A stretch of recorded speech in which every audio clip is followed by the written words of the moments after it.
So I will call this meeting of the Local Transit Task Force to order, our very first meeting. So thank you all for being here on this crazy snow night. We're a little crazy, I think, but the work must go on. All of us are from Royal Oak, so we probably didn't have that much trouble getting here. I applaud all of you who live somewhere else. We'll write notes for your families and for your jobs or something, but we'll give you a card so you can stay here. But really, it's really important work, and I thank you all for being here. Now, we're going to do just some introductions. Everybody gets, starting with over there on the left, everybody gets less than a minute to say who you are, where you live, and why you're here. Dave Woodward, County Commissioner, live here in Royal Oak, born and raised. Been easier to have transit to get here than to drive through this, but no, very happy to be here. How's that, boss? I'm Sharlan Douglas, Mayor Pro Tem, and I live over by the middle school, and I'm here because Marie made me come. It's the right answer. Hi, I'm, can you hear me okay? All right. Yes. Hi, I'm Brian Cook. I actually live in northwest Royal Oak, so I am north of Normandy, west of Woodward. That's still Royal Oak for people that don't know. We call that the Beverly Hills section of Royal Oak. We are there. We're happy. So I guess a little bit of background about myself real quickly. I supply chain grad from state, and then got an go green. Got an MBA in economics from Oakland University. So my position on what we're doing here is it's a really interesting concept, and for it to work, I really want it to be the first best alternative, not the next best alternative. So if we can get to that point, I think that's fantastic. And it's also, can it benefit the schools? That's the number one thing I've heard from a lot of people is how can we get busing to schools? If we can do something about that, I think that's absolutely wonderful. Plus, I have a child going to Upton next year, so a little vested interest in that. And then really what I hope we focus on too is how can it work instead of looking at why it won't work. So I'm coming in there not prejudging it. I really want to look at how together can we make something work and not just focus on, okay, here's why it won't. So. Great. Yep. Thank you. Thank you. My name's Ilene Orlanski, and I live in Coventry Park Homes, which is on the north end of Royal Oak. I'm former president of the board there, so you know I have a great distance when I'm coming into Royal Oak from 14 Mile Road. That's can be hectic. So I'm really in favor of having a transit system. Driving, I really feel like I want to be driving less as representing the senior population. We do have, out in northern part of Royal Oak, we do have a aging population, and I know many of my friends feel the same way about possibly coming into Royal Oak, especially on Fridays for, you know, happy hour or things like that. Also, it's an environmental issue as far as I'm concerned too. With all the cars, we're getting so congested. Especially, I know out in the area that I live, there is cars are just come around 5 o'clock. There are so many cars. So if we could start taking some kind of transportation and getting into Royal Oak or to work or to happy hour or to wherever, Stagecraft or whatever, would be great. Awesome. Paul? I'm Paul Curtis, and I live in Royal Oak and own a business in Royal Oak, just right across the street from here, Red Door Realty. And as a realtor, I'm really interested in the development of Royal Oak because there's a lot of folks moving to our area. And so it's interesting to me what kinds of progression this town could make. And so I'm interested to be part of this. Awesome. Becky Maas, Becky Krieger. I don't always have my married name in all my emails and stuff. We live in downtown Royal Oak, and I'm also an owner with a business partner in Pronto Restaurant. So we have a lot of employees that take the buses and stuff. So I have an interest to see how we can get more employees working down here and basically anything that would help the city. Awesome. And also we have with us James Krizan, who works for the city manager's office, and Melanie Haas, who works for, our city clerk. It's awesome. And I see also in the audience is Kim Gibbs, recently elected city commissioner for the city of Royal Oak. So great. So then my name is Marie Donigan, and I'm just going to give you, I don't know, half an hour background information. Probably not a half an hour, but I really do want to just give you a little bit of setup as how we got here, why we're here. So I am Marie Donigan. I was first elected to the city commission way back in 1997. And I did that until I got elected to the State House in 2005, and when I was there, I served on the Transportation Committee. I had a subcommittee on public transit. We held a lot of town hall meetings. I sponsored the bills to authorize the formation of a regional transit authority so that we could get transit going. After the State House, I was a community organizer, and I advocated for the regional transit plan. We organized all kinds of listening sessions and presentations in advance of last November's ballot measure. So as you know, that ballot measure to pay for the regional transit plan did not pass regionally, but it did pass in Royal Oak. Didn't get us a better transit system, but 31,402 people said yes to better transit, which is a lot of people. It's nearly half of our population. So I asked myself, or we asked ourselves, can we address this in some way? Do we just wait for the Regional Transit Authority to decide what it wants to do, or can we decide our own fate and perhaps lead in this issue? So several things at the time came together. And you know, when I served on the city commission 20 years ago, we talked about parking every single meeting. We argued about parking, we fought about parking. We didn't know what to do about parking. We had all these brand new bars and restaurants. Was there enough parking? Where was it? Where should it be? And so then when I was appointed to the city commission a year ago to fill an 11-month seat, I found out that we were still talking about parking. We're still talking about parking at every meeting, everywhere. Where should it be? And we're spending a lot of money to provide it. So as time has changed over the last 20 years, and most cities have realized that parking is not the only answer, that there are other alternatives, and they're beginning to talk about that. So fortunately, that's a good thing, and Royal Oak has been doing that. So the city commission at the time was actively working to address mobility in many forms. So they set 3 goals in 2017. One was to develop and implement the north-south bike route, did that. To explore the development of a bike share program, that's in the works. And then the other one was to create a public transportation plan for the city that puts all that together. So we sat down with county leaders and Smart Bus to talk about transit. Smart is our transit provider, and we'll hear from them in a minute, and they want to improve service in Royal Oak. So the idea to propose a local option came up, and I thought it was crazy. What do you mean I could go from 13 in Maine, or Ilene could come from the Coventry Club, or Lincoln and Campbell to go shopping in Royal Oak, or to dinner, or to make connections to Woodward, to go downtown Detroit, or to Birmingham, or Pontiac. I thought, without driving my car, I thought it was a wacky idea. And I thought, are there municipal transit systems around the state? I don't know why I didn't know this, but around the state and cities in this country even, and it turns out there are. They're all over the place. Municipal systems in Ann Arbor, Kalamazoo just became a regional system, but then around the country, in Albuquerque, and Wichita, Kansas, and Pasadena, Madison, Wisconsin, Gainesville, Florida, they're all over the place. We'll post some of these links on our website so people can have a look at them. So we sat down and we came up with a draft plan. Some of you may have seen it, and it is truly a map of Royal Oak with lines drawn on it. I mean, it's really a draft plan, but we also sat down with Smart and put together kind of a framework for a partnership. So the plan you've seen is not even close to being a done deal, which is why we're here. The more that we've talked about this issue, all of us, the more we've learned. So that's what we're here to learn. Transit is really a vibrant, changing industry, as you can imagine, especially with today's technology. But there are basic principles that we're going to learn about tonight that we all have to learn, get them ingrained into our brains. Frequency, how often does a bus come? Very important. Span, how long does it operate during the day? When does it begin? When does it end? How many days a week does it operate? And coverage, how much ground does it cover? You talk about all those 3 things and you've got a good transit system. So we do believe that Royal Oak has the density, the destinations, the demographics, and the land use pattern, very important to support local transit.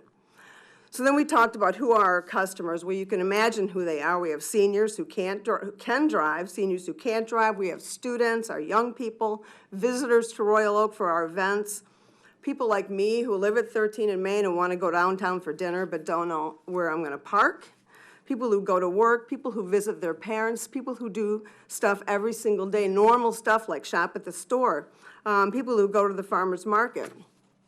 So we'll hear from lots of people, including stakeholder groups. Some of them aren't going to be here tonight because of the snow, Boys and Girls Club, they're a very important demographic. We have the Royal Oak Schools, really important that we can address our school students in some way. The Chamber of Commerce, they have retailers and restaurateurs.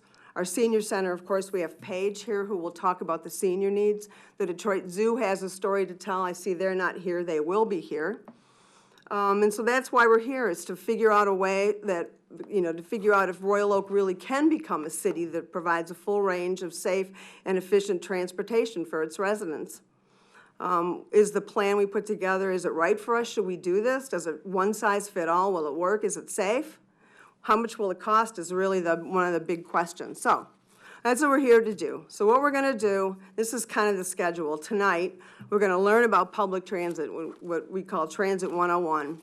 What makes a good transit system? What's a headway? What does frequency mean? And then we're going to a little bit more about smart bus service. How does the smart bus system already serve Royal Oak? I think a lot of us aren't really familiar about what they even do and where they go and what kind of regional connections they already make. Next week, we're going to introduce the very draft proposed local transit system that we have been calling WROK, but can be called anything. We're going to look at routes, the operation, different ideas for how we could operate the system. What kind of buses would we use? What alternatives are there to buses? What kind of management? What kind of costs we'll have? And then in January, we'll probably come back early in January to plan for public engagement. We have to get a lot of public input from as many places as we possibly can. So we'll discuss who do we talk to, what service clubs, what groups, PTAs, senior groups. When I did presentations for the regional transit plan, there's groups I've never heard of in Royal Oak that we can talk to. We'll prepare a survey online, send out to people, put on Facebook, and we'll figure out what it is we're going to present to people.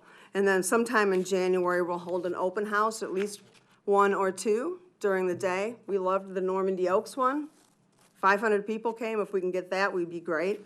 And then we'll take the show on the road. And then in February, we will probably know by then, after talking to all those people, if we should even keep going, if it's a thing, if anybody's interested. So then we'll come back and discuss what we found out. What did people say to us? Does it make any sense? Should we keep going? Review all the bazillion comments that we get in every single form. And then finally, if we decide to go ahead, we'll put together a proposal for a system, not every line, not every dotting everything, not figuring out every schedule, but generally speaking, what kind of a system do we want and how much will it cost? And then we'll make a recommendation to the City Commission in March or April this is what we learned, this is what we recommend, and then the City Commission will ultimately decide what to do. Will they put an issue on the ballot? If what, how much will they ask for? And it's up to them to decide. In the end, it's up for the voters to decide. So that's where we are. That's what we're going to be doing over the next few weeks, as quickly as we possibly can. So I have an agenda. Everybody's read the agenda, right? It's online. I will read it.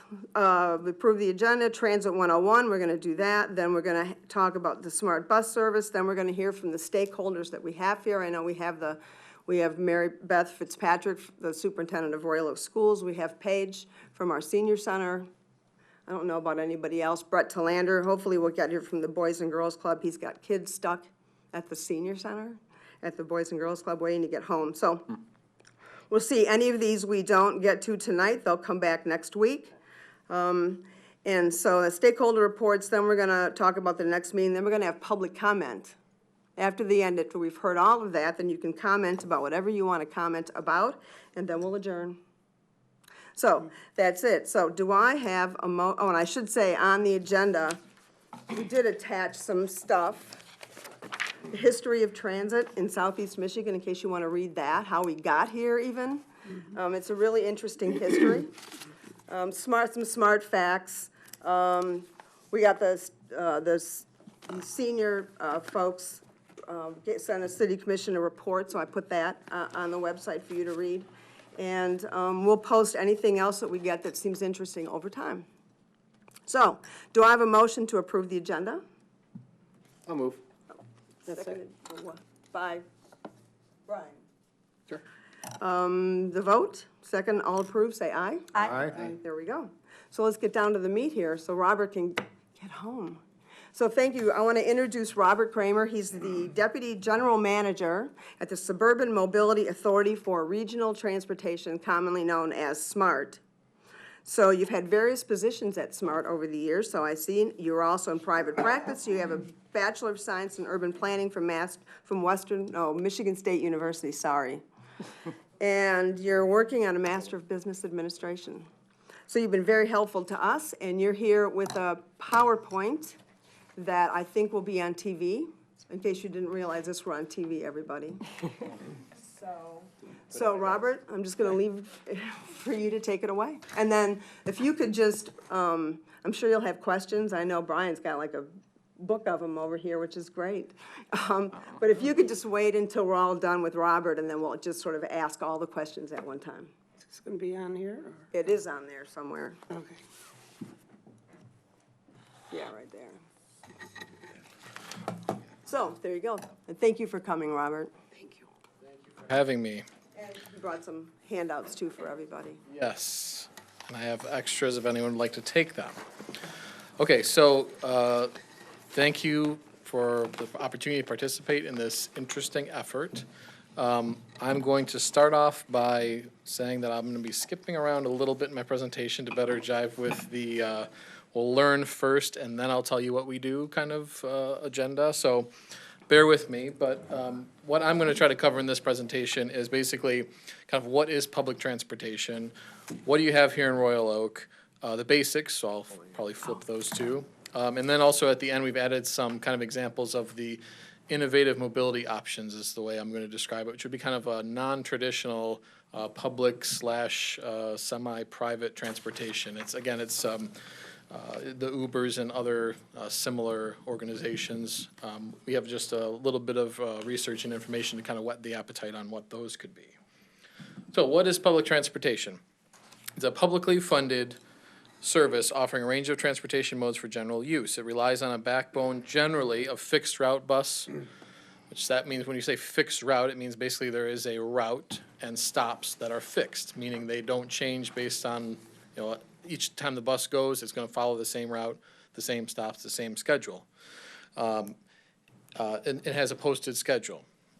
It's a lifeline for some. It's convenient and economic options for others. So basically, we have different categories of riders. There's lots of ways to describe them. But generally, you have choice riders, which are people who generally have some other way that they could do the trip that they're trying to do on transit. And then you have dependent riders, which are people that really, if you didn't have transit as an option, they wouldn't be able to do what they're trying to do, whether it's go to the doctor, go to work, visit family, recreate, whatever it is. That's kind of the two main categories of riders, and you have different efforts as far as service design, marketing, really differs depending on which of those you're trying to cater to in your message. Obviously, we want to serve both, but it is something to consider when you're talking about the type of service you're designing and really some of the specifics you're going to get into. So, the current players, all right, so this is kind of a list of the, and Marie maybe has a slightly more detailed history of transit, or lengthy. SMART has actually been around in one form or another for 50 years. So we originally were SEMTA in 1967. It seems like a lot of stuff happened in 1967, as I'm realizing lots of places have 50-year anniversaries this year, for better or for worse. So SMART basically, again, used to be SEMTA. We've been the suburban transit provider for about 50 years. At one point, we were actually quite a bit more robust, larger. We operated rail lines. We had engineering departments. We're a little leaner these days, but we're still out there operating the suburban regional fixed route and paratransit, which would be small bus. We'll get into that later, service. Obviously, we're here in the city of Royal Oak. You guys are a player, right? You participate in SMART by supporting your membership in the OCPTA, which we'll get to later in this list. You also operate a local transportation option that is supported and assisted by SMART that is kind of the ultra-local transportation options that you have through your senior center. The RTA is the Regional Transit Authority. As Marie mentioned, she was helpful and involved in the process of getting them formed in the legislature, and also in their most recent efforts to get a millage passed, which failed narrowly in 2016. They basically, right now, are an umbrella organization, so they do have some control over how the funding that comes in from the federal and state government gets divided up and invested in the region's transit providers and communities. They don't control the local taxes that SMART collects, but all of the other sources of revenue we have as far as from state and federal government, generally they have some oversight and control over. The OCPTA is the Oakland County Public Transportation Authority, which might sound confusing because we're the Suburban Mobility Authority, but SMART is not a taxing authority. So when SMART was formed or when SEMTA was formed, they needed something else to be able to actually levy tax on a local basis and then basically give it to SMART to support the service. So the OCPTA is a Public Act 196 authority. They have some rules. Basically, that's if you hear someone refer to an opt-in community, that means that they have opted in and they are members of the OCPTA. And every 4 years when we go for our millage, those communities vote yay or nay to basically be levied the tax collected by OCPTA and sent to us to provide service. There's some other players or potential players. The Ferndale has been working on an initiative. At one point, it was called the Fab Cab. It's something that we've been talking with them about to see how we can support them, but the idea is some sort of shuttle to provide better access and address some of their parking issues in the downtown area. Right now, it's just a plan or a vision. Troy started the Big Beaver shuttle last year, which is a fixed route shuttle that runs up and down Big Beaver, connecting the restaurants, hotels, offices to Somerset Mall and the Transit Center and City Hall as a way to help meet some of the same goals that I heard the introductions up here tonight as far as getting people away from relying only on single occupant vehicles, making it more easy for people to walk. Also, if they have visitors from out of town, business clients, they really saw that as an opportunity to market their collection of hotels and retail and businesses as something where someone could come in from out of town and experience what the corridor had to offer without having to rent a car or take a cab. So they have, that's been up and running for a year right now, actually. And then other new mobility services, there's always players around, whether it's nonprofits. There's a lot of nonprofits and community agencies that are all providing various types of public transportation. So just a slight follow-up on the OCPTA. So this map shows the Oakland County communities. The blue ones are the opt-in communities, and I've put a star right there to point you to Royal Oak in the southeast corner. And the yellow are communities that are not members of OCPTA and do not pay into SMART. All right, so this is where I'm gonna skip real quick. All right, that was quick. Transit 101. So, the service design basics. This is the stuff that Marie was doing a little bit of a teaser for. There's just a lot that goes into service design, okay? There's different modes, there's headways, coverage versus frequency, span, speed, vehicle type, alternative service designs. We're gonna go into some detail on those, so don't have to write all those down just yet. Okay, so the mode. So fixed route, I kind of already talked about as far as it's a fixed route with fixed stops, published schedule, runs all the time, or runs a regular schedule. We can decide exactly how it runs, how often is what we'll talk about in the following slides. When you're designing a fixed route, there's considerations within that subset. So you have kind of the major corridor versus local corridors. So you have, do you want to be, fixed route on Woodward is going to have a different design than a fixed route that's on Normandy or Catalpa. You can have limited stops routes or express routes. So sometimes there's routes that serve a certain purpose of getting people from one area that are all going to a certain area. So SMART has park and ride lots or routes. That's the idea. You collect people from an area, they get on the freeway, or they go down a corridor where they don't make any other stops because all those people are going to one general destination at the end. That's a kind of a different way you could design a fixed route. We have a lot of what are called peak period commuter express routes. So the peak period is the busiest time. So think of whenever the roads are the busiest, that's the peak period. And generally in Metro Detroit, the peak period is related to commuting patterns to and from work during the weekdays. So from us, it's like 6 to 9 a.m., 3 to 6 p.m.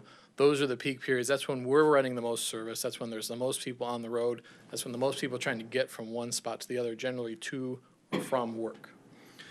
So when there's more people out on the road, there's a need for more service. We don't need to run that service to address those people all day. We don't need to run it 7 days a week because those people really are making that trip just during those peak commuting times, just like on the freeways or on the roads. So the flexible and demand response is kind of a different mode of transportation. So it's not just sticking to one route with a set stops and set schedule. They're what called flex routes. We do have one of those. It's along Groesbeck, which is basically you pick a corridor. The bus goes along that corridor, and it has a range where you can call or you can tell the driver you need to go someplace that's within a half a mile in either direction. It's good if you have light industrial areas, so you're along one corridor, but maybe the businesses mostly are located just off the corridor. It allows the bus to kind of take a flexible route to provide better coverage along a corridor where you might not have everything in close nodes around traditional bus stops. Demand response is a service that responds to demand, meaning if you, rider, have a demand, you need to go someplace, you call up and say, hey, I need to go to the grocery store, I need to go to the doctor's, I need you to pick me up. So that's then generally, you may have heard of dial a ride. That's kind of a demand response service. You call up, you say you need a ride, they'll say, okay, we'll be there within 45 minutes. We'll take you to where you need to go. Another twist on this, Smart generally does not operate dial a ride service. It's very difficult to have those vehicles available and drivers available just waiting for someone to call. So our small bus service, the flexible, is actually an advanced reservation service where you call in and you basically schedule a trip. Then we take all of the trip requests. We have the opportunity to put them in an efficient schedule to make the best use for our drivers and vehicles. And then we take all those people where they need to go within certain windows. So that's kind of the advanced reservation. The other specific type of service, ADA paratransit. You may hear people talk about ADA service, complimentary ADA service. That's something that's required for the Americans with Disabilities Act, where basically if you have an individual that has a disability that prevents them from using the fixed route, but they live in an area where if they didn't have that disability, they would be able to use fixed route, you have to provide them an equivalent trip on a mode that can provide them the trip while accommodating their disability. So someone lives maybe a quarter mile away from the bus stop, they need to go to the office that's 10 miles away, but it's next to another bus stop. And we have some people that have a heart condition. So in the winter, they cannot sustain going and walking that half a mile or quarter mile to get to the bus stop without risking injury, health crisis. They will call us up, they'll actually register, we talk to their doctor and certify them, and then we'll actually come to their house, pick them up at their house, and take them to the office so that they're getting the trip they could get if they didn't have that disability preventing them from taking the fixed route. But it's only areas, again, where they could be able to complete that. It doesn't mean we have to take anyone from any corner to the other corner. It's only people who otherwise would be able to reasonably use fixed routes. That's kind of a very specific type of service. But when you operate a fixed route, it's required. So that's something to consider. If Royal Oak were to operate their own fixed route service, you do have to keep that in mind, is that you have to offer that equivalent for those who have disabilities that prevent them from using regular fixed route service. All right, so headways, frequency, those are two kind of interchangeable terms. The headway really is the time it takes for the next bus to arrive. Frequency is kind of the flip of that, which is how long it is between each bus. They're kind of the same thing. People use them. They usually have a preference between the two.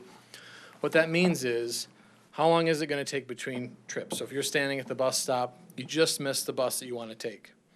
The frequency will dictate how long you have to wait for the next one to come, right? So, Smart has some routes that are 60-minute headways. So basically, if you miss that bus, it's an hour before another bus comes. We also have some routes that it's less than 7 minutes, where you miss the bus, and within 7 minutes, another bus is going to be there. Generally, when you're talking about service design, 15 minutes is kind of the sweet spot. If you think of the rider experience, if you're 15 minutes or less, people don't have to worry as much about planning their whole trip around like a paper posted schedule. Okay, because on average, you're only going to wait about 7 minutes for the bus to come. So you can kind of just say, hey, I know the service is running on the weekdays. I can go down the bus stop, and generally there's going to be a bus there that's pretty quick. When you get longer than 15 minutes, it really forces people to have to kind of plan their whole schedule around, okay, well, now I got to take this out. One comes at 7:30, so I got to make sure that I can be down there at 7:20, so I give myself enough time, and that gets me to the other end. It makes it a little bit more cumbersome to take the service. Of course, there's a trade-off because the smaller the headway, the higher the frequency, the more cost you have. Because when you have more buses running, you're paying more buses to be on the road. You have to have more buses in your fleet to have all that service out there. You're paying more drivers. You're paying more staff. So there's all of these things we're going to talk about really are a give and take between the cost and the convenience and the speed versus the access. That really it is a balancing act. And even given a limitless amount of money, you're still going to have to make some concessions between the two. We'll talk about travel speed, how long it takes to get from one end of the route to the other. No matter how much you spend on it, if you have a lot of stops, it's going to take longer. If you have fewer stops, it's going to be quicker, but then you don't have as much access to the stops. So, I think I covered all those. So the coverage versus the frequency, that's what I just talked about. Better frequency is more convenience, less planning. The coverage means more routes covering a larger area. Okay, well, this is a little bit different twist. So coverage is basically the geographic area that you're covering. Again, this is a trade-off. Some systems will say, we want to make sure we have really good, convenient service along our major corridors, and they're going to give that service to the major corridors at the expense of some of the secondary routes or secondary side streets aren't going to have any service. Or you can spread the peanut butter thinner and say, well, we're going to make sure that every house in the city is going to have a route within a quarter of a mile. But it means that we're not going to have quite as good frequency along the routes along the main corridors because, again, we have a limit to the number of buses and the number of people we have to drive the buses. That's the balancing act between coverage and frequency. The service span is just a fancy way to say how long during each day are the buses running. And again, that's a balancing act with your whatever the resources are. Do you want to have service that's from 4 a.m. to 2 a.m. to make sure you can cover everyone who might want to use the bus? But then you may have to have less frequency, less coverage, larger headways when you're in those peak periods during the day. So that's kind of a give and take. Generally, the heaviest used routes have longer hours, so those are the areas where you have businesses that are open later. You have more people who would need to use those routes. And then on the weekends or holidays, generally, a traditional system will have less service overall because there's less people that need to use the system. So the speed, what I mean by speed is not just how fast you can possibly get the bus to drive, but really the travel time, the speed it takes, the speed you can go from one end of the route to the other, or if you're talking about the rider, from their start to the stop or the finish of their route. So the stop spacing is one of the big factors. If you take a road and every block you have a stop, the bus is going to do a lot of starts and stops. If you think about take your car and drive it from your house to downtown, try coming to a complete stop every block. It's going to take a lot longer for you to get down there than it is if you're able to only stop when you get to a red light or a stop sign. So that's something to consider. Again, there's a trade-off. If you say, well, okay, let's get down there quick, we can do a stop every mile. Anyone who doesn't live near those stops now has to walk a half a mile, 3/4 of a mile, depending on how far into the neighborhood they are to get to a stop. So that's kind of the balancing. For traffic congestion, if you're on a corridor that has a lot of congestion, one way you can improve speed is by having a dedicated lane or an HOV lane. Probably not something you're going to look at in Royal Oak, but this is Transit 101. So these are things that you could consider. If you get into the technology, you could also have signal control or priority, which basically gives your opportunity to have the bus be able to hold the signal green a little bit longer or maybe start at green a few seconds earlier just to reduce the starts and stops and improve your travel time from one end to the other. Of course, those things have a cost, and you have to have control over the roads to be able to do those. The route design, and this is kind of similar to the flex routes versus the fixed route. Do you want to cover as much as you can on your way downtown as far as kind of weaving through the neighborhoods? Or do you want to just stick to a main road like Crooks and make people walk to get to that street? So obviously the straight line is going to have a much lower travel time, but again, you're sacrificing some of the access as far as the proximity to the stations. The ridership and the boarding can affect the speed if you have a corridor that has very heavy ridership, especially if you don't have a lot of buses coming, if there's more than 3 or 4 people that are waiting at a stop, there's going to be a measurable delay involved with those people getting onto the bus. When they get on the bus, they have to present their fare, maybe their reduced fare, they have to show their senior ID. There's time that it takes, people are fumbling with cash, whatever they're doing to get on the bus, there is going to be some delay when you have more than a couple people that are waiting for the bus. So that's something else to consider. So there's many different types of vehicles you can use for transit. Generally at SMART, we use the kind of the heavy-duty buses. It's kind of talking about the build, the durability of the vehicle. So they're diesel chassis, they're kind of like tour buses. As far as they're supposed to last at least 500,000 miles, 12 years. These are very well-built and expensive vehicles. They're usually 30 to 40 feet long. They can seat generally between 30 and 50. Usually you get another 10 or 20% standing room.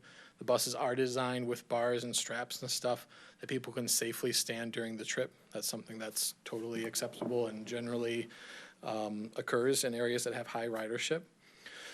We do have, SMART in particular has 2 articulated buses. DDOT has a number. They're around all over the country.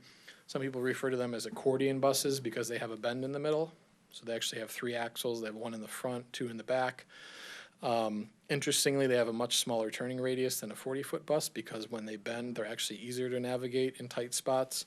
And obviously what you're doing there is you're still only paying for 1 driver and 1 tank of gas, but you're increasing the seats by at least 30%.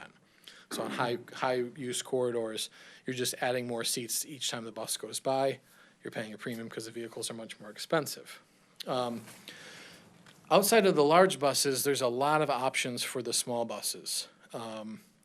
There's everything from 30, 35 passenger long buses, all the way down to like minivans or the transit vans. They're kind of like the 10 to 12 passenger vans. Another consideration is, does the vehicle need to have a lift? Generally speaking, even if not all of them have a lift, you have to have one available in case there's somebody that needs it. At SMART, all of our vehicles of any size do have a lift for them for wheelchair access. And this picture that's bottom left is a picture of just, you can get uniquely styled buses. So this one's styled like a trolley. One of the Troy's Big Beaver shuttles is also styled like a trolley. It's got all like hardwood and leather straps and stuff inside, but really it's just a 30-foot diesel bus that has all of this trim and facade on it to make it look and feel more like a trolley without the rails in the ground. So there's a lot of options. You can wrap these buses with whatever you want. You can, really how the vehicles look is kind of a limitless, up to the creativity of the community. So I already talked a little bit about the gross spec shuttle we have for flexible transit. We also have some other shuttles at SMART in particular around Somerset Mall, Oakland Mall, where you can take a fixed route to an area, and then you get on a smaller bus that can kind of take you to some of the businesses around there. And again, that's really just about providing access to some of those areas where you wouldn't want to have a fixed route bus go up and down all those streets, but you need to get people close enough to work. And some of the new mobility options I touched on at the beginning, these are all words you probably have heard or seen, but Uber and Lyft are basically just for-hire, non-cab companies. Chariot's a partnership that Ford's been getting into. We'll talk about those a little bit in a minute. So, yeah, I talked about those. Let's go back now to Smart Services in Royal Oak. So what you have here, should I pause or no? No, I Okay. can't go. So what we have here is the map that shows our current, and also the red line is, Maybe we will go back and see if anybody has any Okay. questions about Transit 101. Robert, you kind of like loaded us with a lot of information. yeah, I know. Before we get to the particular SMART service. Well, Anybody? I guess one question that did come up is when you look at Royal Oak, is frequency or coverage what should be the emphasis? Well, are you talking about for SMART or for something For that's? what we're looking to do here, maybe this question should come later, but when I hear frequency versus coverage, I'm curious what. What, That's wwhy there's a whole task force assigned to just All right, fair enough, fair enough. a difficult choice. It really Yeah. is. It really is. Because you want, in Royal Oak's case, to briefly diverge, in case anyone else wants to think of a question to ask, you got to think about, is it you want to obviously provide coverage to the whole city. I heard something about schools. I'll talk about the dots on this map that are trying to provide some sort of access to schools, but you want to provide access to all the neighborhoods, but you also want people to feel like it's a useful service. If it takes them 3 times longer to get on the bus than it would for them to drive down or take an Uber, then that's probably not worth going through all this of creating a service. Or maybe it is. That's something you need to get from your input. Okay. That really is the trade-off is, when I get on there, am I going to want to ride around for half an hour just to get downtown when I only live a mile away? Probably not.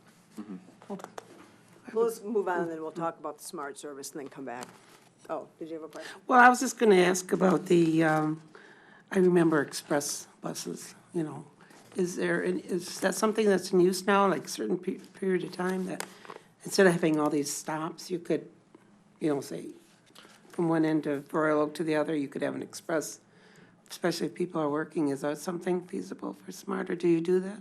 I'll talk in just a second about the express service we have. It's not specifically just in Royal Oak. It's a longer stretch. But, another way to think of an express is if you had a downtown event, you could have special buses that were picking people up from parking lots or from collection areas, maybe from Meyer. There's a bus that just picks people up from Meyer and takes them downtown for whatever festival or events going on downtown. So sometimes you can achieve something similar to the express with kind of these different special routes. Yeah. Thank you. Okay. Oh, Dave? Too quick. I guess, this is a broader question, is kind of in the conversation of where public transit exists today. Whether it's across the country, particularly in this region, and having been involved with the RTA, actually the very first version, and before even Representative Donigan was actively involved.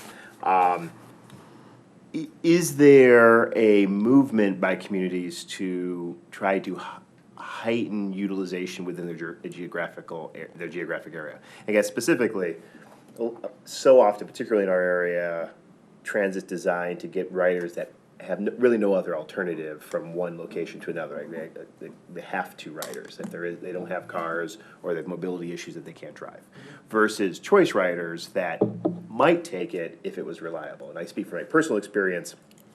I was kind of both.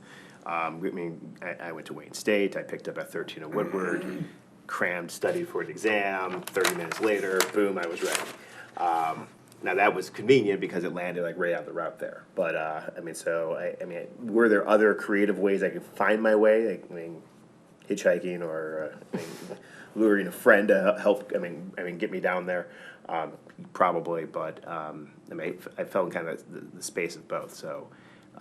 Related to that, my first question around, is there a movement to try to figure out how do we provide more than just like the basic level of service necessary to address a population with the limited resources that we have?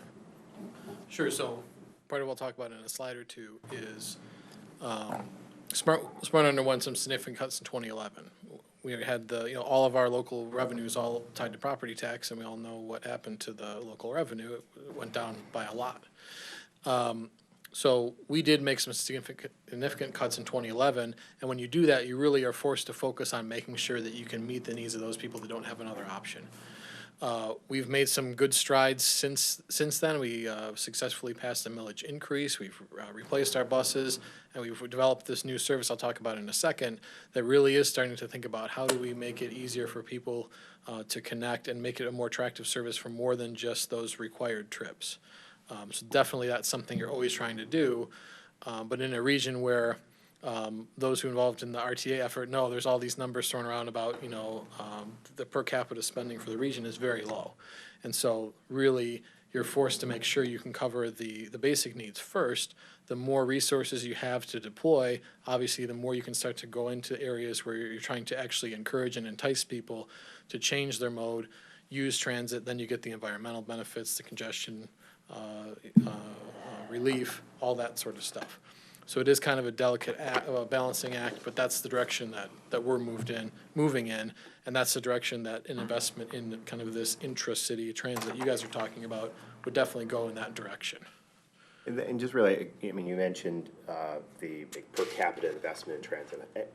Where would I go to find like how we compare within the state? I'm not asking to compare to New York City or San Francisco or Chicago for that matter, but compared to other population centers across the state, where do we rank? Are we at the bottom of the? Across the state, I don't know, do you know, I know we're toward the bottom for sure. We used Just to based on be our able to say rate. those statistics, but yeah, we are, But we can find those somewhere. Well, right? I mean, it's absolutely, like- yes. yeah, that's not a problem, we can find that out, and we are among the bottom.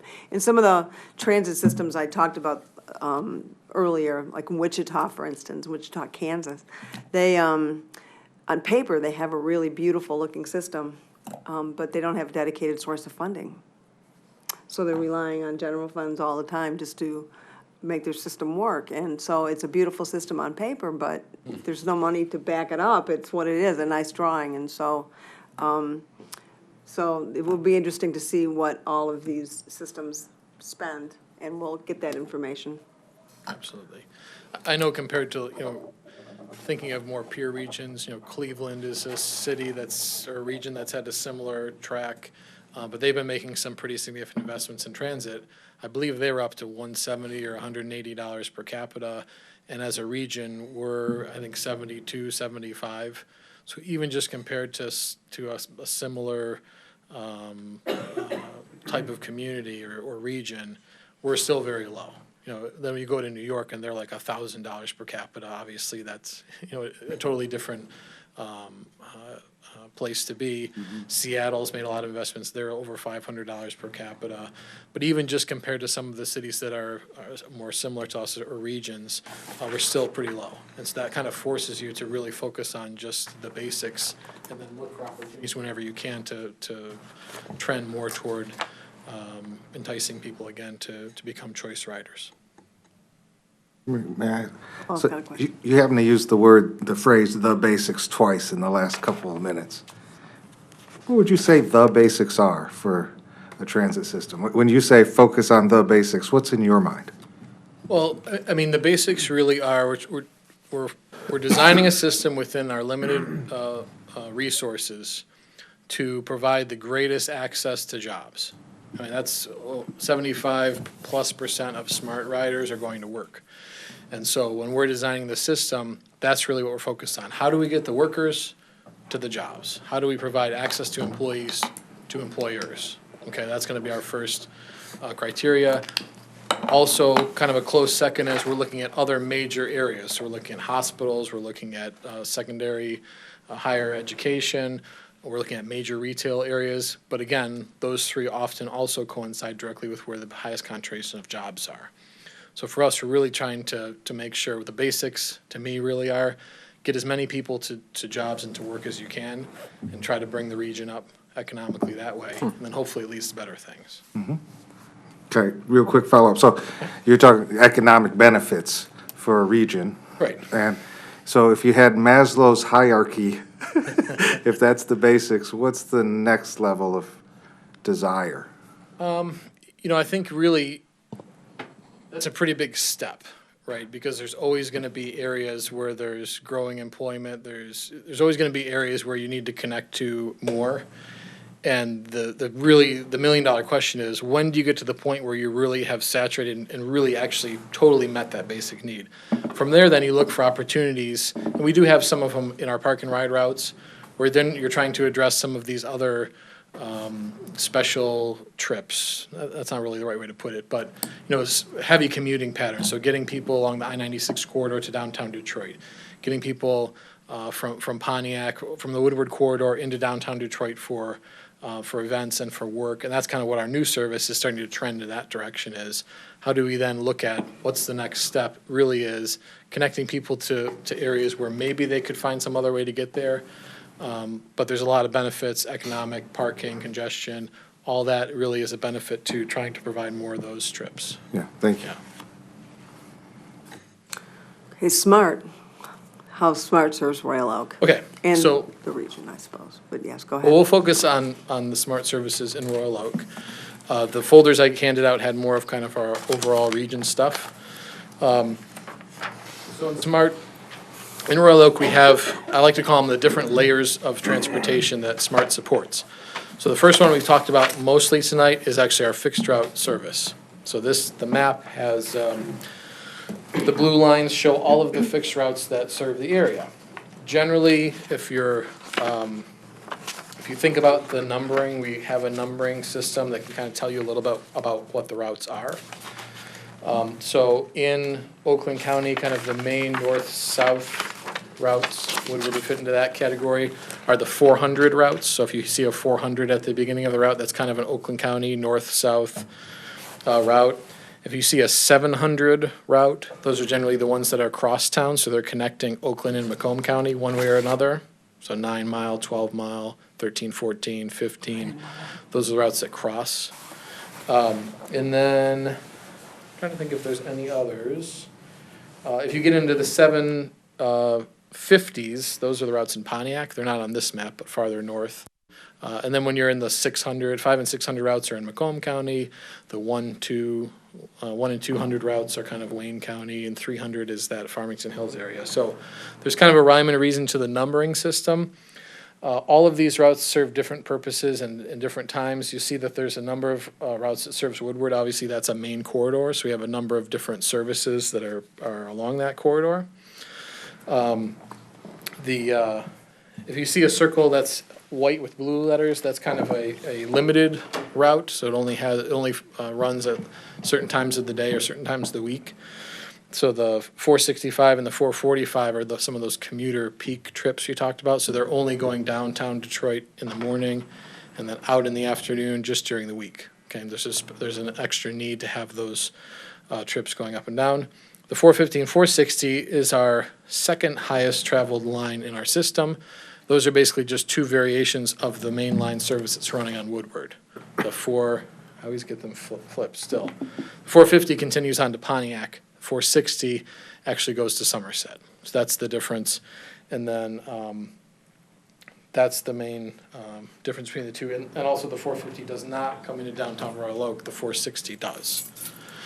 And that decision is kind of tied back to the speed, right? So by diverting into downtown Royal Oak, we're increasing the amount of time or decreasing the speed of the through trips on Woodward. Just kind of a link there. The dark red line, I'll talk about in a second. You'll see on this map there are 2 dashed diversions of the 430. Those are individual trips that we have added that deviate from the regular route to provide access to the middle school and the high school. We did work with the school district last year in particular. We included bus pass information and stuff at their welcome to school activities and process. And we did add one trip that coincides with the time that students could use this to get to and from school.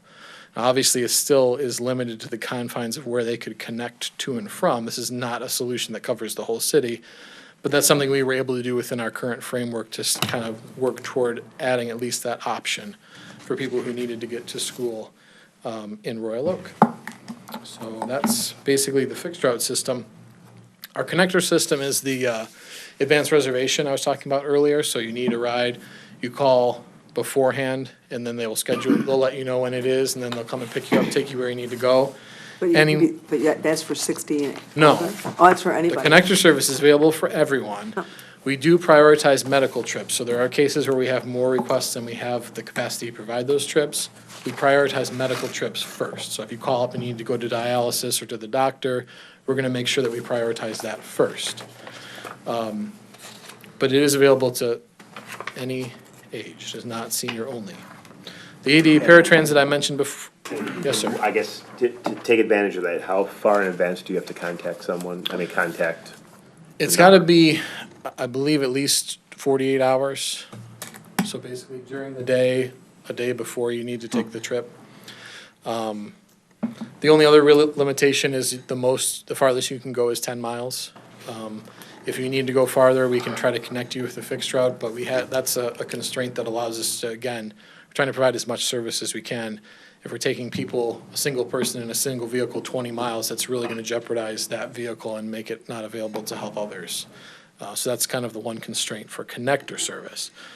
That constraint does not apply to ADA, which I was explaining earlier. Basically, the ADA will provide the equivalent trip. So if you could take a fixed route from Mount Clemens to Detroit Metro Airport, we have to provide that same equivalent trip. And so in those cases, the ADA actually can go of quite a bit longer, but it's a required service. And then the Community Partnership Program is kind of the fourth layer of SMART, and that's the Royal Oak City program that we support. There's something called community credits, which is a portion of the millage revenue we get from OCPTA. We actually send that back to the community to help operations of this kind of ultra-local transportation. That's the service that can be, it's really up to each community, but in Royal Oak, I believe that is restricted to only seniors. That's really a decision that they can make based on what their resources are. In addition to the funding through our millage, we also secure grant dollars to help purchase vehicles and other equipment to help operate the service, and then also help administer the funding and the system however we can, such as me being here tonight and being involved in the process. That's part of SMART's involvement. We really are part of each community that supports us. Any questions about SMART service in Royal Oak?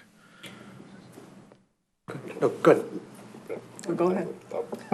So the question, so the community partnership program at Royal Oak focuses on seniors. So it's conceivable that I think you're capped also on utilization there too, if I understand. We're what?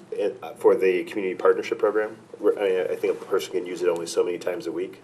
Is that true? No, I don't think so. So you can, okay. I think, I was wondering, like, I mean, the connector service and the community partnership program, I mean, if there's limitations on one, could it be kind of underwritten or stretched to help fill gaps of service? So really, they sound like similar services, but they're really meant to serve different needs. So connector, think of that as kind of an inter-community transit. So if you need to go from Royal Oak to Warren, that would be a trip you'd make on connector. That's not something that the Royal Oak Senior Center is going to be able to have a vehicle that's driving there. But if it's within that 10 miles, we're really helping connect across communities. The connector is actually something, if you're going to call SMART to reserve a ride, there's SMART union drivers on SMART vehicles. The community partnership program is basically we're passing through funds to help reimburse all or some of the operating costs of you operating the system, but the employees, the rules, the day-to-day operations really are up to the communities. So a community could have a restriction on one person can only use it so many times a week. That's really up to them. They have to adjust that based on what their resources are. I have a question. oh, I'm sorry, Becky. When you talked about with the schools, was there anything with like extra security, safety when you guys started talking to the middle schools and stuff? Yeah, we had the discussion with the superintendent to work through that, and we don't have police or security that's on the bus. We have the drivers.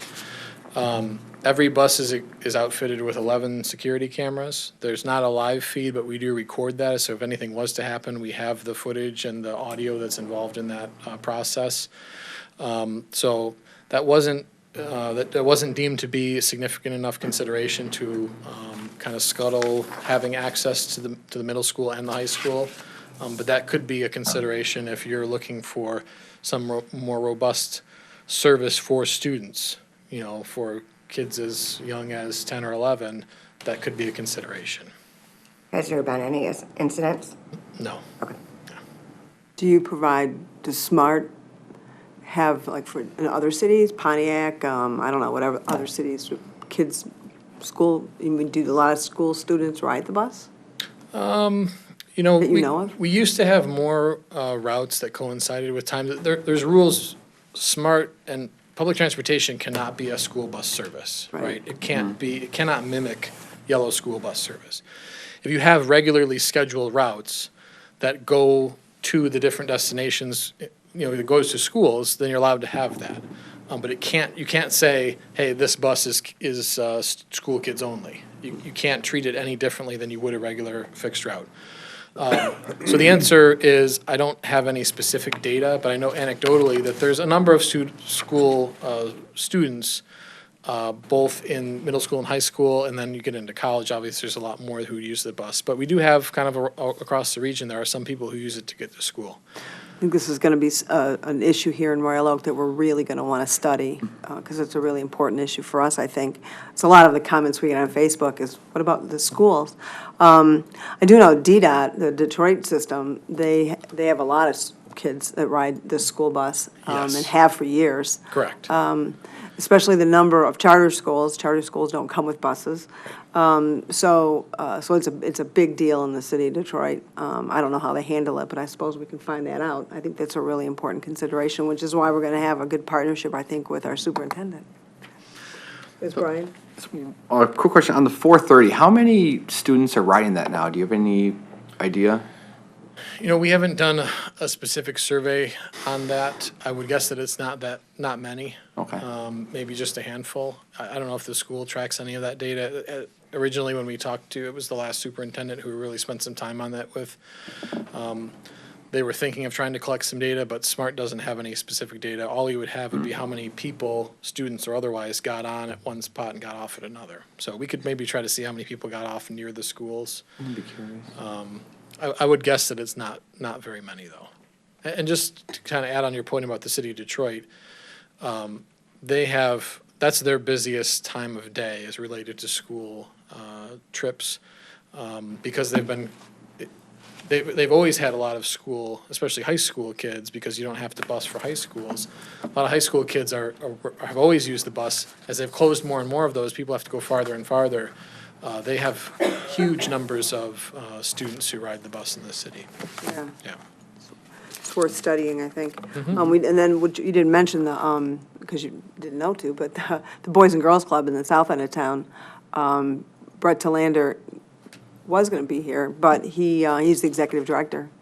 Because of the snow day, he's having to drive kids home because the parents can't get here and there's no transit. And he will tell us next week, but they have a bus. They bought a school bus from someplace, and they take people from schools to the center, but they have a 300 kid waiting list just to get on that one bus. So he drives kids home, and they have kids waiting. So they're a whole other level that kind of coordinates with the schools as well that we'll be looking at. Yep. So carry on. Any other questions? You have another question, Brian? Oh, I had one more, if that's all right. Sure, go ahead. You don't have this in front of you, but there was a memo generated which said, and this is for the senior transportation service, by the way, so it's a little different. But it says the cost per ride is about $16. That seems really high. I mean, is that typical? Yes. Really? Yeah, so basically, from SMART's perspective, and again, we're providing longer trips on average. Yeah. A fixed route trip is usually about $8 to $10 per ride, and our fare is $2. The small bus, a typical connector ride can be anywhere from $25 to $30 a trip.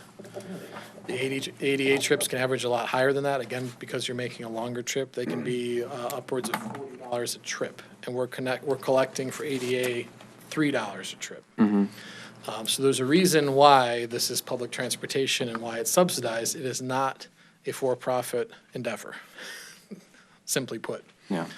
So $16, that's definitely within the reasonable range or feasible range of how much it costs to provide that.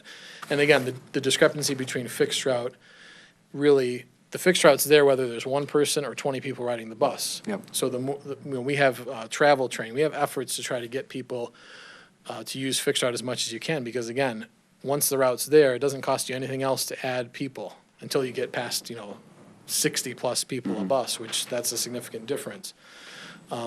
That those individual trips where you're taking someone from one point to another can be very time consuming, and that's time is money when you're talking about drivers and vehicles. Yeah. Okay. Well, thank you. Sure. May I ask one about Yes. Royal Oak Services? I don't know if you said it, forgive me if you did, but for instance, a 430 route through Royal Oak, do you have a sense of frequency? The 4:30 is a pretty low-frequency route. I think it's probably 30 to 60 minutes. Okay. Again, that's the 4:30 is more of kind of a community level route. You're kind of the community commuter and then the arterial routes. So, yeah, it's a relatively low-frequency route. As opposed to the 450, 460 on Woodward corridor, was gonna be more like the 15-minute or the 30? Or better. Or yeah. better. Thanks. Yeah, the 4:30 goes from the end of my street to downtown, to the transit center downtown, yes. Yeah, it runs And straight then up and down Main Street, looks like. Yeah, and then north to Somerset. Well, it's interesting about the 4:30, because I looked into this a little bit. It's a 45-minute frequency. I looked online earlier. But I'm surprised that one doesn't run more. And the reason I say that is it goes from the Royal Oak Transit Center, out of the schools, and just MJR Theater in Troy, I believe, and then up to Somerset. But it doesn't run on weekends. It seems like that would be a prime example of something we're trying to implement here. But is that more of, if we're looking at the hierarchies, it doesn't meet a basic need, it meets more of a social need, let's say. Is that why it doesn't run weekends? Right, so we're trying to balance, again, we want to have as much service as we can on the corridors with the highest ridership. Yeah. So that's part of the difficult decision you have to make is, well, do we make 4:37 days a week at the expense of some frequency or coverage on another route? So that's kind of how we got to where we are. You know, if there's interest or a study that shows that there's a lot of demand on Saturdays, then as we look at the whole system, we're undertaking a planning process this year to look at our whole route network. That's the kind of thing you'd look at. Is, hey, is there something we're missing here, or maybe there's a huge concentration that because there's no service on Saturdays, or some routes have Saturday service but no Sunday service, is there something here that's a significant unmet need that's maybe a higher priority than a service we provide elsewhere? Okay. Yeah. Okay. Else? Okay, next. All right, so the new service, which was the red line on this map, it's gonna be starting January 1st. It is the limited stop service that kind of a couple of questions alluded to earlier. Basically, we're gonna do 3 new routes. Woodward obviously goes through Royal Oak, but we're also gonna do the same kind of treatment on Gratiot and Michigan. It's a similar type of service to Reflex, if you're familiar with Reflex on Woodward, as far as the limited stop nature. But we're looking, I didn't do that. We're looking for a much higher frequency. I did. Sorry. We're looking at a much higher frequency. Reflex was 45 minutes. We're looking at every 15 minutes. We've also added a couple of stops based on public involvement. So now the Reflex didn't stop at the zoo, 12-mile or 14-mile. We're going to be stopping in all 3 of those locations. We're also going to extend this limited stop service. Once you get to Birmingham, it will split. So every 30 minutes, you'll either be able to go to Pontiac or turn down Corton, which turns into Big Beaver, to go to Somerset, and also to Troy City Hall, because there's a significant park and ride lot there. So that's kind of the new service that we've got here. Oh, here, maybe I can fix it. Okay. All right, so Back on my screen, because we're Yeah, trying to we see. can get that. so that's our new service overview, and it kind of ties into the things I mentioned earlier. We had the cuts, we increased the millage, we've taken care of the things that we had that really warranted increasing the millage to get us back to solid footings. We're not looking at a deficit.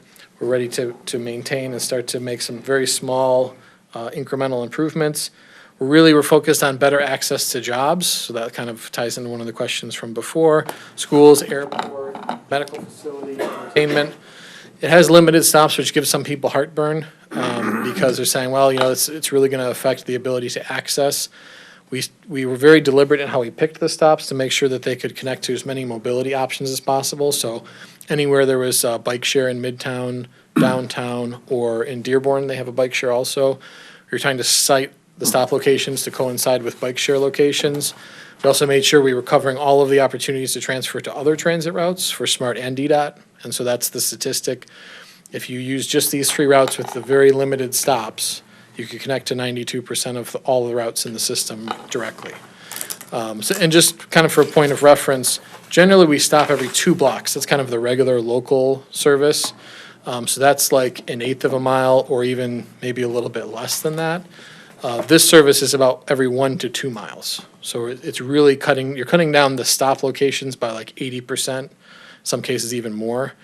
And generally what we're seeing in our scheduling and in Gratiot, which we were running the reflex for Gratiot to kind of test this, is it's usually about 15 to 20% less, 15 to 20% improvement as far as the travel time from end to end, just based on eliminating those stops. So it really does make it, that coupled with the frequency, makes it more attractive.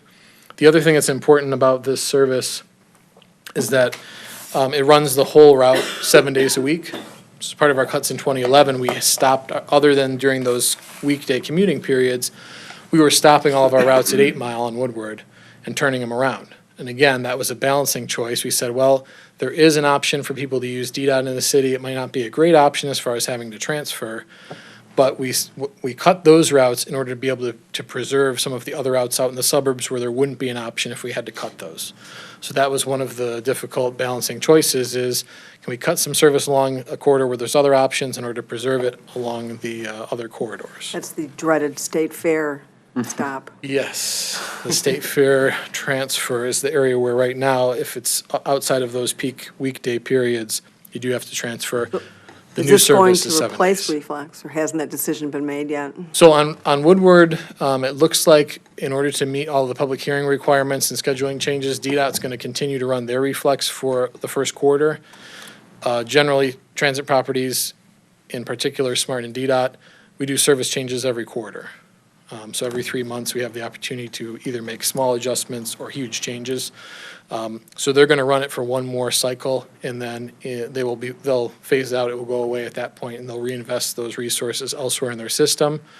On Gratiot, the Gratiot reflex is stopping to coincide with the new service, but it is intended to replace them. So the reflex service is a really great service that a lot of people haven't even heard about. They're the turquoise buses on Woodward, and currently they're branded with the RTA logo. And we take them, my husband and I take them to take reflex to go to the Lions game. Now with the new stadium, there's nowhere to park, and I'm cheap and I won't pay $20 for parking. Now it's probably $40, I don't know. I was going to say. But you get on the bus, we get on the bus at noon, and we're down at Grand Circus Park at, 30 minutes later in time for a kickoff. It's the best thing ever at 1 o'clock.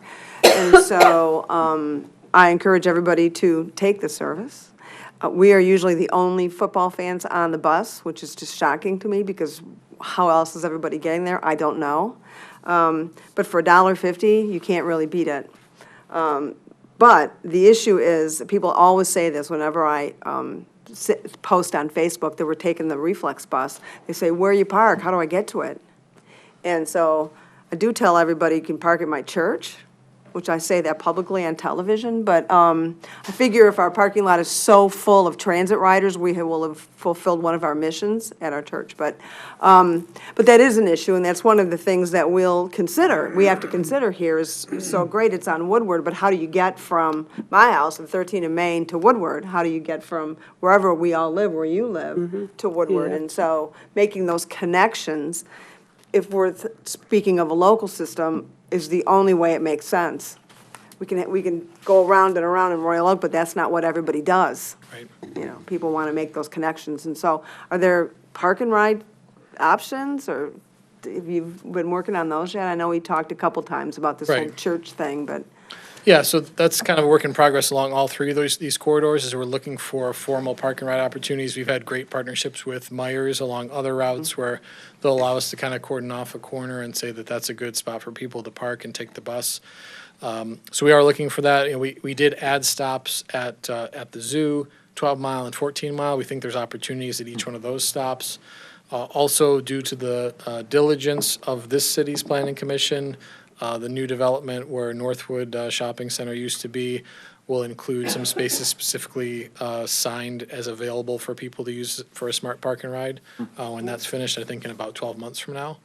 That was part of, like I said, part of the reason they came to us was the planning commission pushed back a little bit and said, how are you incorporating other modes into your design? And that led to a really good conversation and partnership with us to address that opportunity for a park and ride there. But that's something we're really thinking about. The budget our board approved for this service included a significant amount of money for marketing and education. So we want to make sure that people understand that, hey, this is a service you can use to get to I mean, there's gotta be at least an event every day on average between all the different venues down there, if not more. And all three of these routes, the downtown routing is designed to get you as close as you would get with reasonably priced parking. So that was kind of our goal. We're serving the business district for office workers, but we also made sure that the downtown routing got people close enough to the entertainment area that you could use this service, and it will run until 1 or 2 in the morning, 6 days a week. So it really will be an option that's attractive to people who want to use it to take to any of those events. Yeah. That's great. I was gonna ask you, Maria, when you took the bus, was it full when you went downtown? No. I mean, it wasn't full on Sunday afternoon. It should have been full of Lions fans. And then, sometimes there's Tiger games. There's also, and that same day, there was a Janet Jackson concert, so, it should have been full of people. But they just, the marketing is money, and so with limited funds, you don't market it as well as you could, which is a whole other meeting. Right. Now, there's tons of opportunities, and There are. we really are looking for opportunities, between the auto show and the other events. We're going to be marketing this to make sure people at least understand that, hey, this is a real, reliable, attractive choice for you to get down to these events without having to deal with parking 7 days a week. And I personally think our sports team should be advertising as a way to get downtown too. We'd appreciate any help in that. The Red Wings might be looking for it. For instance, yes, that would be great. Like I have a season ticket to the Lions. I'd love a bus pass with my season ticket if anybody's listening. Who can do that for me? But I think it'd be a really great way to advertise transit, to support transit. Absolutely. Yeah. It's however many season ticket holders there are for Lions. If everybody had a bus pass, that'd be great. Absolutely. So, great. Does anybody else have any questions for Robert while he's here? Yeah, so I have these other slides about these other alternative things, but I think maybe we've had enough for Okay. tonight, unless you insist. I can go through them. Well, next week is, I'm I'm sorry, go ahead. The flex route that you talked about, like is it driven by these devices, or is it driven by a formal dispatch center? So our flex route is a little more old school, Got it. but But I know they could Absolutely, operate like yeah. this. I could say, like, I want to be picked up here. Correct. Within a half mile. right, Smarter machines will figure out what's the optimal way to grab me. And get me Absolutely. where I want to go. yeah, and that is kind of a cutting edge emerging trend, is the idea that you're using an app, you could communicate with a fixed route style bus that could have the flexibility to deviate from the route. That's definitely an opportunity that's out there. There's not a ton of examples, but it's definitely out there. Yeah. I was wondering too about paying. You said that it takes time for individuals, the more people that are waiting, longer it takes. If there's an app for payment, just a scanner, you might say. Yeah, so right now, SMART does not have that. It's something that the RTA actually is funding a study for regional fare improvements. And that's part of what they're talking about is a smart card, which a smart card is basically a card. Some of the credit cards have it where it has the proximity scan. You don't have to swipe the card. It's like You a just kind of chip on tap, you tap it or you wave it Oh, yeah. over there. And it will actually register and then deduct. You can load money on the card. There's other systems that have, just like at 7-Eleven, you can put your phone up to the thing and they'll scan your membership card. There's readers you can get that do that, but you have to implement the whole system that goes with those. So that's something that we're thinking about. We don't have that in place. But if you were to design a new system, there would definitely be the opportunity to look at all of the different technological ways that you could make it easier for people to ride. Generally, if you're going to have a fare, you do have to have some way to collect cash, because there's always going to be some people that they don't have a smartphone, or they don't have the time or the bank account or whatever it is to be able to use their phone. You still have to have an option for cash, but the more opportunities you have for cash free, the easier that boarding process and the more convenient it is for people, that they don't have to worry about keeping change in their pockets or whatever the case might be. And just one more thing, I think. So this isn't your system, but can you just tell me what you know about the, I don't know what they call it, it's the Opportunity Detroit, buses you see going around downtown Detroit that I think they're run by WROK Financial or the Gilbert organization, or? Yeah, so that's basically just a private shuttle service. Okay. That's all it is. There's all it is different, that, yeah, there's yeah. different, I think there's actually a couple different variations of that. The biggest one is the one that's operated by the ROK or Bedrock family Right. of companies. From what I understand, they are basically busing people from the offices to parking. ducks. And, some of those, from what I've heard, they're now going out as far as New Center just to get to areas where they can have parking available. So Yeah. it's a huge need, and that's a great problem to have when you have so many people starting to work downtown that you have that parking shortage. Really drives people to consider other options. So it's an exciting challenge to have. It is. Yep. Oh, and just one last thing. This is the second to the last thing. Oh, I'm sorry. I was just gonna say, that Northwood thing, that would be me.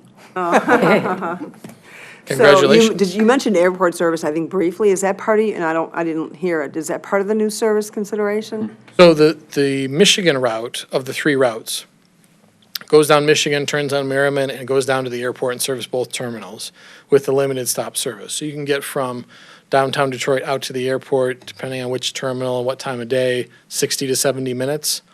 It's not a super quick trip, but it's a lot quicker than the alternative. Right now, our only bus that goes to the airport is the Fort Street route, which is like over 90 minutes to It's get there. 3 hours and 15 minutes from my house if I decide to take the bus. Yeah, so this, plus the Fort Street doesn't operate 7 days a week, it doesn't operate outside the peaks. This is, at least there is an option. Part of the challenge of providing airport service is if you're gonna have it be, again, it's another balance. If it's gonna be attractive that people can feel like they can rely on it, it kinda has to run, pretty close to 24/7, 365. And that's just a huge amount of money. And then the question is, how do you pick the spots where you pick people up and then drive straight to the airport? How do you position those? And across a region that's so spread out as we are, not our entire region doesn't have the benefit of Royal Oak's walkable land use patterns. And so we're talking about covering a huge area and making that an attractive trip at the right price point and making it cover enough time that you can count on it whenever you take the plane is very difficult proposition. Ann Arbor's been moderately successful with their air ride, which is something through Ann Arbor Transit. In that case, though, they're picking people up from the parking deck that's downtown, so they have a very convenient walkable location for people to come together and get on the bus. I think they make one other stop, maybe in Ypsilanti, on their way to the airport. It's pretty quick.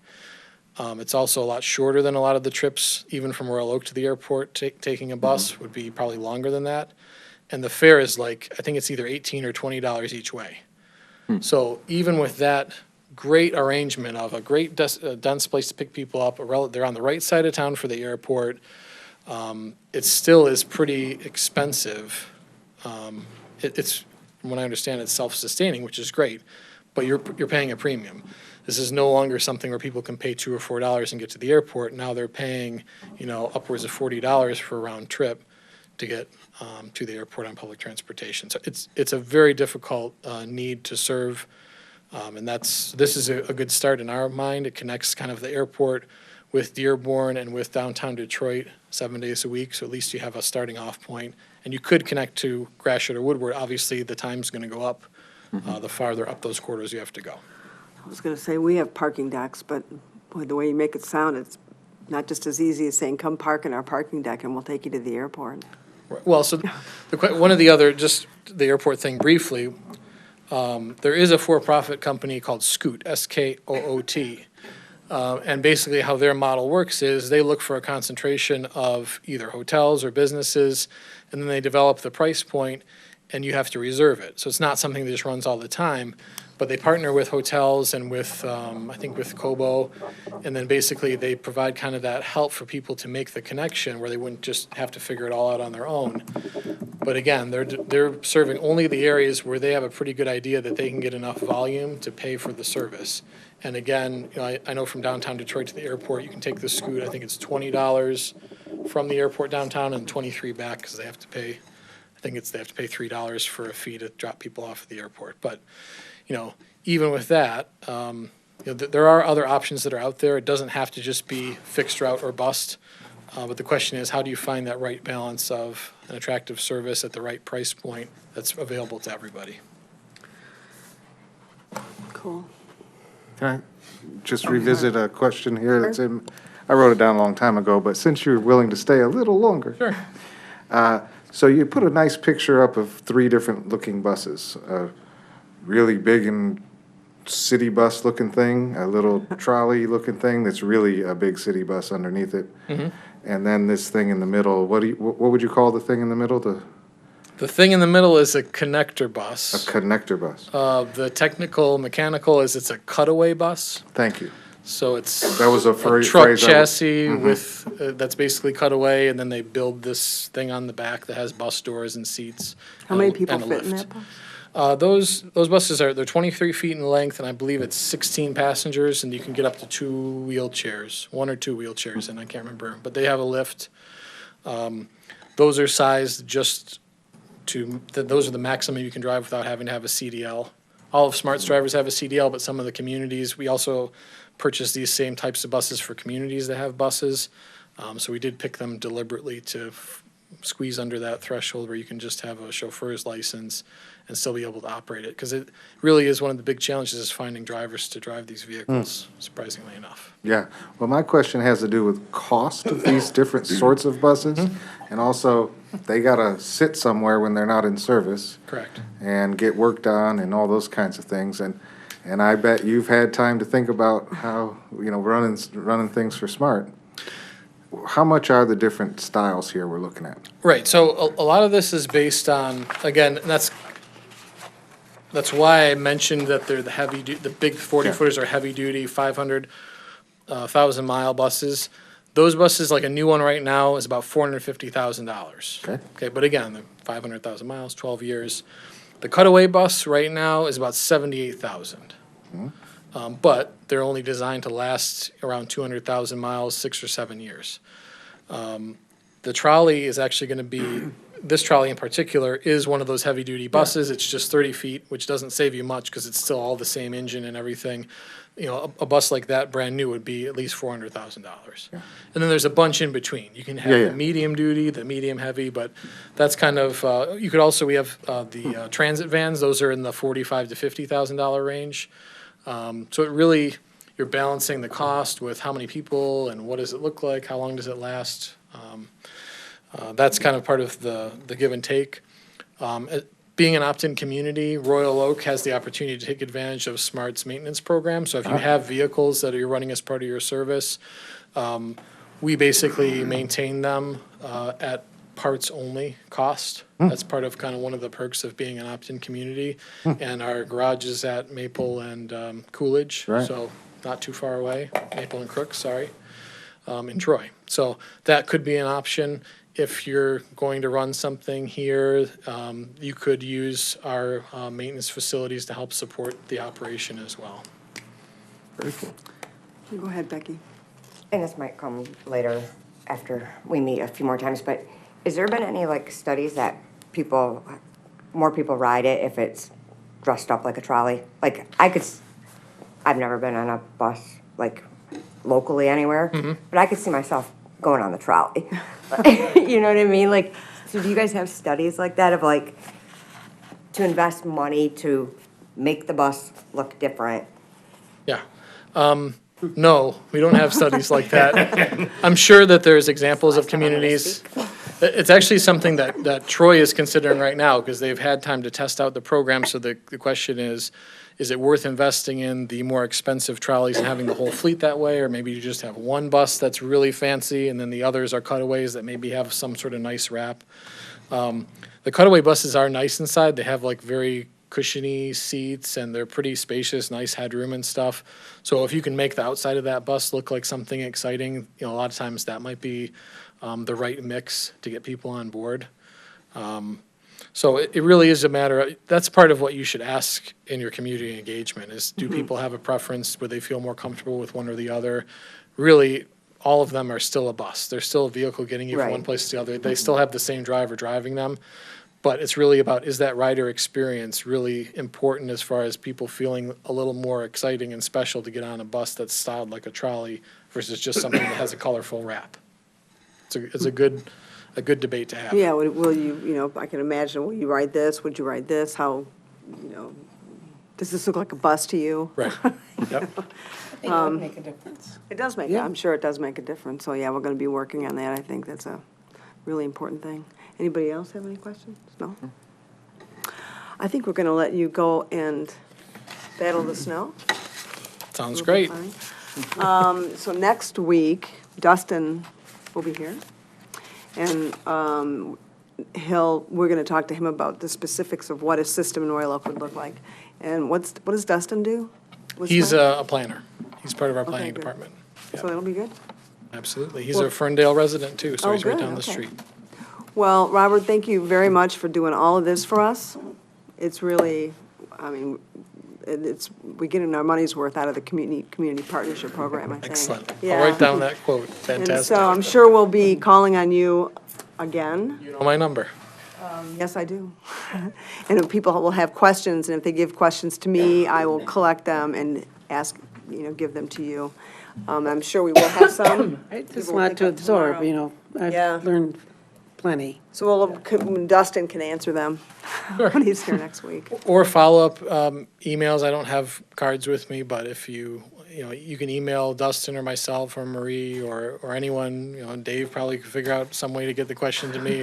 Whatever you need, whatever we can do to help. And when you have the community meetings, if it's helpful for us to be there, we can bring examples of these vehicles out for people to touch and feel. Sometimes people, when we're encouraging people to use the bus, pulling it up in front of a senior center or someplace where they can just go out and say, oh, okay, I'm in here. There's a little less pressure because the bus is not pulling off while I'm trying to figure out where to put my fare. And they can kind of look and see, get their bearings a little bit. A lot of times that's helpful, and that's something that would be easy for us to do as well, is to get some vehicles out here for people to touch and feel while they consider this stuff. So Okay. whatever we can do to help, and thanks for letting us be a part of the is that? process. Another question. Have you ever thought about calling them something else, other than a bus? I mean, has Like there been? what? I don't know. Funmobile or something? Well, yeah, I mean, A funmobile is a good name. something that, because there's this, the word bus, like, I think, kind of connecting with what you said, that the trolley sounds very, like, let's take the trolley to the game rather than a Right. bus, kind of thing. I happen to think buses are sexy, but But, so that's something we can maybe First think go about on for a next bus. meeting. Pardon? Well, we should all take a field trip. field trips are good. We can arrange for that too. We'll do that Yeah. too. But no, That's it's a great good point. And part of the marketing is, like Yeah, the it's all in fab, marketing. the yeah. fab cab. That was an interesting way to talk about a small bus that would get people around, that gets people a little It was a more bus. excited. Yeah, right. Yeah. So, I mean, whoever yeah. heard of Uber or Uber or Yeah, whatever. no, it's true. It's just a car. Yeah. It's just yeah. somebody's car, yeah. And it's, kind of cool when you say No, that's the true. word. When you say bus, it doesn't ring a bell. Well, which reminds me, we'll let you go, but we didn't really talk about how Uber and Lyft are working with Smart. I mean, do you have a relationship with them? Are you developing one? Are you in conversation? Because I know people say it all the time, is why would I take a bus if I can take Lyft? Yeah. Well, there's a Even couple. Lyft is nice. Yeah. We don't have an official partnership with them. There's some transit properties around the country that have some variations of partnerships. That there's something in transit that we didn't get into tonight called first mile, last mile. So the idea is when you have a route in place, a lot of times you can get people close to where they want to go, but the real inconvenience is making that last step, whether it's down the street a half a mile or around the corner or to a certain, get to Oakland Mall, but you need to be just across the street.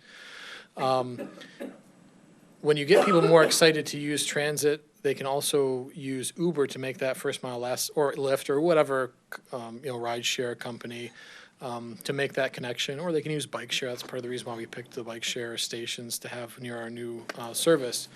But it really is the idea that the more people are comfortable, usually the question more is, are you worried about Uber taking over transit? Right. Your question about cost means that there's going to be some significant amount of trips available that Uber is not going to want to cover. They're not going to be able to cover because they're really expensive, and they may not be convenient, or they might have drivers available. It really is a matter of when people get used to Uber, it gets them used to taking something other than their car. So from my personal opinion, the proliferation of all these other alternate modes that people can use to get around is really helpful for building people to get to try transit. It can be a choice. Maybe transit won't work for all your trips, but you say, okay, well, between transit and Uber and Lyft, maybe I can have 2 cars instead of 3, or I can not have a car, or, it's part of a larger mobility picture that really can get people off the traditional, I have to have a car to go everywhere, even if it's around the corner. So while we don't have a formal partnership, it's certainly something we encourage people to use. If you use like Google Maps, a lot of times it will give you different options for Uber, Lyft, Smart, DDOT. So really, they're just all mobility choices, and they're all part of providing people options to get around. Awesome. Thank you. Thank you. I think that's it for now. Thanks, Thank Rob. you, Robert. That was great. Yes, there's a lot to think about. So now we're to the part of the meeting where we are going to hear from some of our stakeholders who have been very patient waiting here. Is our superintendent. She has been having conference calls about, Running schools. conference calls about whether there's going to be school tomorrow. Yes, indeed. Oh, do we get the scoop? Is this the scoop? Well, I don't know. But, yeah, and then and we also have Paige, right, who's been here with our senior program. Is there anybody, I don't think, Brett can't make it, he's driving kids home. So, okay, I think it's just the 2 of you. So, yes, go ahead. So you only had 5 minutes, but now that there's only 2 of you, you can take a little bit more time. But so introduce have yourself. to. Yeah. Introduce yourself and then just tell us what we heard about public schools and what do you need from it? Sure, thank you. Yeah. Well, first of all, thank you for having me and inviting me here. As a new superintendent, I'm always impressed by Royal Oak and just the camaraderie and interest of all the stakeholders, so thank you. First of all, to have the ability for parents and our families to take advantage of public transportation to and from the schools is a very attractive proposal. We're highly interested in doing this. I'm also interested in just the potential of the program because the age of our riders, routes versus things in the neighborhood. Our students wouldn't stand on major streets waiting. This is a neighborhood type of thing.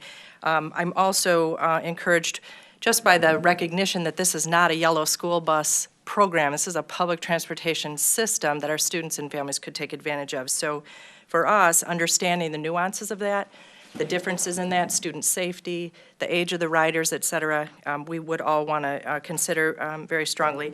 Also, in collaboration with our school board, our PTAs, and our parents, I would also encourage us to have our students involved as a stakeholder group, our middle schoolers and our high schoolers. They have the opportunity now to take some routes of the buses, but they're not opting to do that. And why is that? What restrictions does it cause to their schedules, et cetera? So we'll definitely want to know why and why not of current systems that we have. And as I said, student safety is of utmost concern. So for us, we want to know how this system or this new proposal could be enhanced to take into consideration the age of the riders. Our school district already takes advantage of barcodes for student identification, charging lunches and such. So just in terms of expansion of the technology that might be able to be added to the bus system, something like that, for our frequent riders, I think there's potential there. And as the project moves forward, we would definitely, as I said, want to involve our stakeholders. Where would they pick up, drop off? That seems like details, but when you have students waiting to get to school and then delays getting to school, if there's any delays in the public system, we would definitely want to understand all of that. Also, just learning about traveling on public transportation. This is a learning opportunity for our students and our families. And because it isn't something that we're very used to doing in this area of Metro Detroit, we would want to make sure that that's a program that we would fully develop. So marketing is important, information, stakeholders' feedback, but also then just traveling on a public system in general. We talk to our students all the time about walking places and standing places and people that are around them, but what does it mean to really be a citizen riding on a public bus system? So while this is not a school bus system, I think there are ways that we could begin looking at the prediction of numbers of families that might want to take advantage of this, probably targeted age of students that might be better off taking a close look at this. But there are many benefits to it. First of all, just limiting traffic around our schools in general. Our schools are built to be walking. We rarely have students walking. We do. Many of them have texted me today that they can't possibly walk home in the snow, so if I would just call off school tomorrow, they'd be very happy. So I apologize for jumping up and down, but we have had several conference calls and breaking news. We'll be having that out shortly about school tomorrow if anybody's watching from home. But we certainly know the benefits to our parents and families, and I've only been with the school district now about 6 months, since July. And there have been, a fair amount of calls and emails saying, would you please consider some sort of transportation system again? So with a single middle school and a single high school, I think the work on routes that could go directly to and from certain areas of the city, straight to ROMS or straight to the high school, are pretty possible.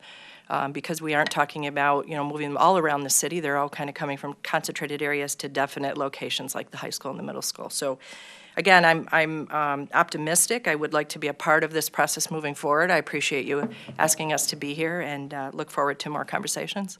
So I didn't. Questions? Yes, thank you. Robert's not here, but I will tell you that there's programs called travel training, and they're with the capital T. I mean, they're run, they're grant programs. Generally speaking, they're for older adults to learn how to use transit, but there's no reason we can't use them for, travel training to help people learn how to ride the bus. I mean, it's a big deal. People say it to me all the time on the reflex buses. It freaks them out to even think about getting on the bus somehow. How do you even do that? Which is kind of crazy, but they probably do it in Chicago, but the idea of doing it here is just crazy to people. But, so travel training is something we can probably work on. I think it'd be great. That's a great, big component, yes. Becky? This is more for Marie. Is there a way for like the next meeting that we could maybe invite the auxiliary police to attend and talk to them a little bit about maybe getting them involved in regards to safety? And James is writing that down. I think he's writing that down. thank you for writing that. Doesn't look like his grocery list. Because I think it'd be interesting to hear how maybe they could be on the buses and see what is available to us. We actually have the best auxiliary police group in the universe, I think. Yeah. Yeah, we really do.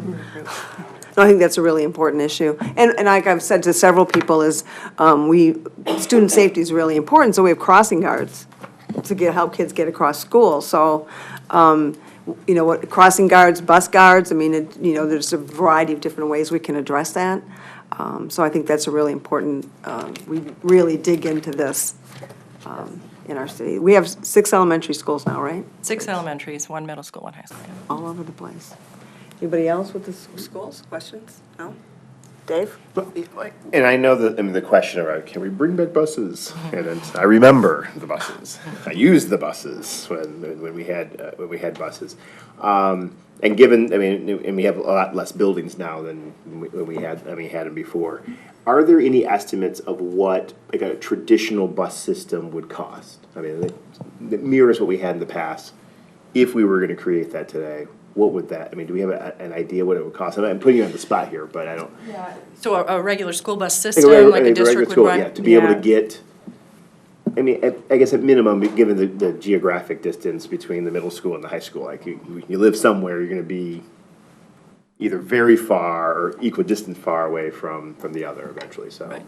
So I do know that former Superintendent Lewis Lakin did take a close look at that regarding the last bus system that we had in Royal Oak schools, the number of students riding, the distance, predictability as much as we could get, to have those routes go around the city and on a timely manner. And just to be fiscally responsible, it just wasn't something that the district could sustain, which is why I believe it was dropped. So to have those numbers, yes, I have them back at my office. It was part of their study, which is what led them to discontinue the bus system that was currently in place.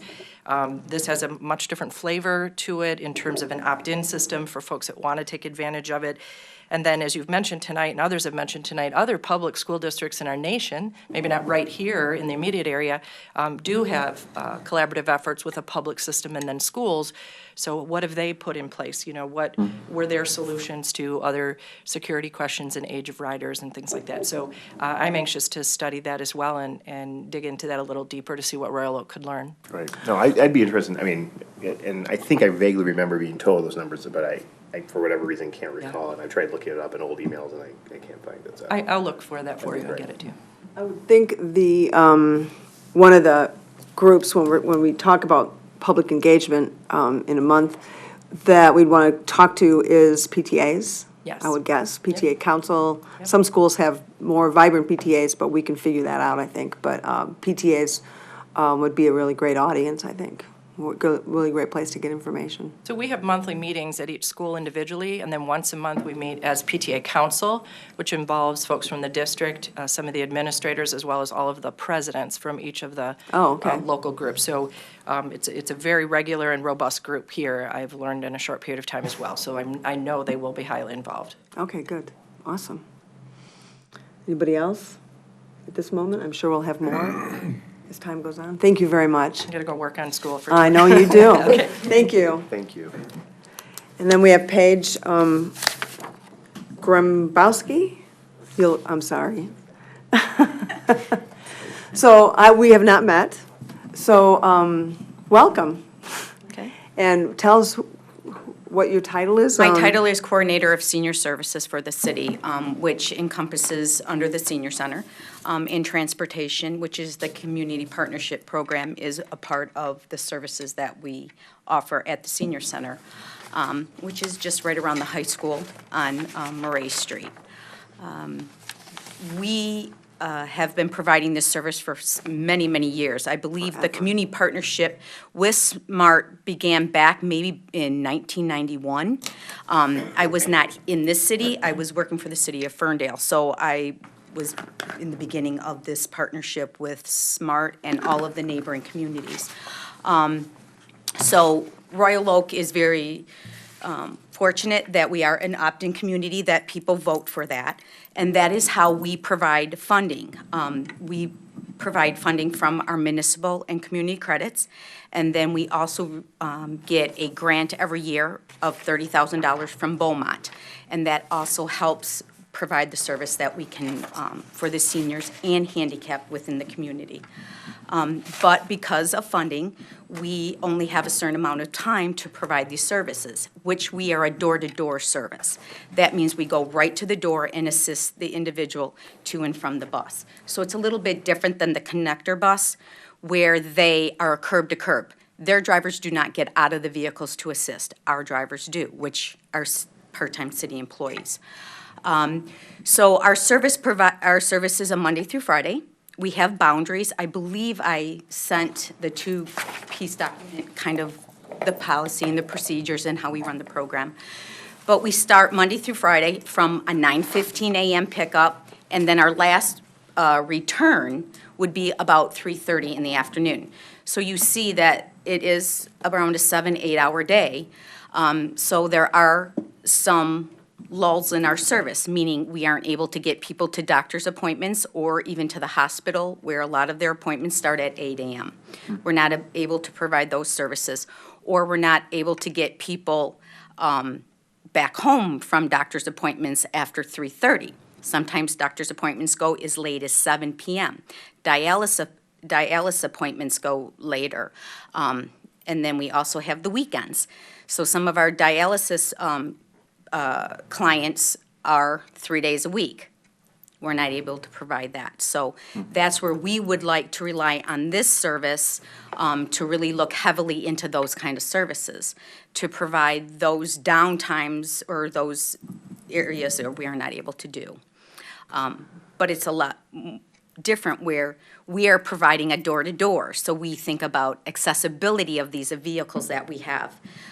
Currently with the city, we have 6 vehicles in our fleet. 2 of them are a 14-passenger bus, so they're the smaller vehicles that he asked about, the makeup of the vehicles. They are getting smaller. The vehicles are becoming smaller and smaller because they are more efficient. We also have 1 13-passenger, and then we have 2 6-passenger vans. And we are in the process of acquiring 2 replacement vehicles too, which are going to be vans because they're more efficient. So when you look at these vehicles, you got to look at the accessibility of the seniors. 40% of our seniors are handicapped that we provide service for. So a lot of them have walkers or wheelchairs or amigos. So their ability is not, their head level is much lower. So the vehicles, you got to make sure there's headroom on top. They're not able to, step into these vehicles. So all those kind of things. So accessibility of these vehicles, if you're going to look at the 3 different types, which really there's 4 because there's a van, is very important for that. Wheelchairs, the size of the wheelchairs now, how heavy they are, all those kinds of things. So it's very important to look at, like I keep saying, this accessibility if this all comes to happen. So just to kind of reiterate, it'd be like earlier mornings, later evenings, and weekends that we would really need to have some type of this kind of transportation to be able to service the seniors and the handicapped population. Pretty much in a nutshell. Seniors meaning 60 and above. 60 and over, but it is, and then it is if you're handicapped, and those are our guidelines. Previously coming here, when I worked in Ferndale for 24 years, our guidelines were anyone within the city. Before then, there was just you were able to get municipal credits. Now we are able to, because of the bond issue, we are getting community credits, which allows us to use capital for purchasing of these vehicles. So in the city of Ferndale, they decided to make it accessible to all residents. So it is up to us to make those guidelines. At this point, the hours and the availability of the vans, I don't foresee that making it available to the entire community. The population is much more here than in that city. So that is something we could look at too. How many people do you, I know you. On an annual basis, we probably service over 12,000 rides on a given year. That's rides, that's not individuals? Not individuals, no, You know how that many is, individuals you I said? do not. Okay. It is, we have absolutely no idea. I mean, there's sometimes people will take it once a year. Yeah. Some will take it once a month. There's some that take, and I'll answer the question before for Commissioner Woodward, is we do set perimeters, meaning they can only take our service 4 times a week, excuse me. Oh, it is a cap, okay. Yeah, it is 4 times a week, I keep saying year, a week. But if there is a situation where somebody is really in need of it, obviously, we have that ability to say, yes, we'll Well, sure, we'll so service if I fell and broke my hip, for No, instance. don't do and I that. had to, I know. Yeah, don't say that. I know, and I had to go Especially to in days like physical therapy every day, and I think that happens. But it's very unusual for Okay. someone to get physical therapy under our, right now. Oh, with- is that right? Yeah, it's usually 2 to 3 times a week. Okay. Do people take this bus to get their hair done? I mean, like for social things? Oh, okay. Absolutely. Okay. We do services, we do a once a week run to Myers. Every Monday, we do a shuttle to that. We do shuttles to the malls. We rotate, like Oakland Mall and Somerset Mall. We do shuttles to and from the senior center. We do shuttles to and from Salter Center. I was gonna So- ask about Salter, yes. Question. You were saying that you have 40% of your clients are handicapped? Handicapped seniors. Seniors, correct. Now, if they were, so individuals that would be using the service before 9 o'clock or after 3:30, on the system that we may be proposing, you're saying that up to probably 40% of those individuals would be handicapped. So in other words, we'd have to think about lifts and, Well, we would, sure. yeah. The service door to door, the curbside, all those kinds of things. And as our population gets older in the city of Right, Orlando, so- we want people to stay here, so we want to be able to, You know, I wonder, is there any information on those that are using service as we know it now? Are they, how is the handicapped population? We have. Does anybody know how many or what percentage? Or it'd be just an interesting We could get that from the census, I'm sure. Yeah. But we do have a lot of seniors who use our service that would like to use the service for weekends, to go downtown, to go to a theater, to go to a Right. restaurant, to go to all those kinds of things, but our services aren't there for them. And they're just not tech savvy right now to just get an app and use Uber or to use Lyft or, some of them don't even have cell phones. Some of them still have the landline. So you still have those kinds of obstacles to overcome yet too. And what does it cost to use the service? It's voluntary, isn't it? Does it, how much? It is a $4 round trip or $3 one way. But we do also, one thing is we do establish boundaries. But if it's a medical appointment and it's an affiliate of Beaumont, we will go to any Beaumont facility, even though it's over our boundaries, so. Which is 5 miles? It varies Yeah. from north, south, east, and west. Is that part of what, did Beaumont require that as part of the grant? No, that was That's just that was something you part guys of do? our, or service that we would provide to acquire the grant, Right, the okay. grant. Oh, go ahead. Go ahead. I just had a quick question about the ridership fees, actually. So is that, because here on the flyer we received, I'll show you there, it says suggested contribution. So is it actual, like $4 to get on, or is it suggested they don't have to pay? And the reason I ask too is you look at the ridership fees versus the usage, well, that's far under the $3 or $4. So I'm curious, are most people paying for it, or are they just getting on and riding? Probably about 70% of we get in ridership. Okay, Offsets it. okay, thank you. So if somebody wanted to ride it and they didn't have the. You wouldn't turn them free rides- away. Yeah, right. Oh, that's very Absolutely good. not. That's good. That's good. We don't want to do that. So, in your presentation, you mentioned the idea of getting to doctor's appointments, and there's a $30,000 annual grant, thank you, Beaumont. And then you said this policy, you go a little bit further out of your boundaries to get to Beaumont facilities. I keep hearing that word, Beaumont. Do you have a sense on how much of the ridership is involved in these sorts of trips to medical use? You mean for the entire Yeah, do services? you have any sense of it? Probably 40% of our riders are to medical appointments. Right. Not just Beaumont. We provide service to Providence. We even go to St. John's. So it's pretty much But whatever the need A is. big percentage of it is to get people who need to get to medical services. Absolutely. I mean, we probably on a given day, back and forth to around the main campus of Beaumont, every bus is there on a given day, probably 2 or 3 times a day. Well, and then this dialysis business now is huge. And I mean, that's a- so many people go to dialysis now. And To they can private- be there 7 hours a day. I mean, Well, we have, yeah, dialysis is like all night long, and some people go every day. I mean, it's a really big deal now. And you can even get MRIs and things at night.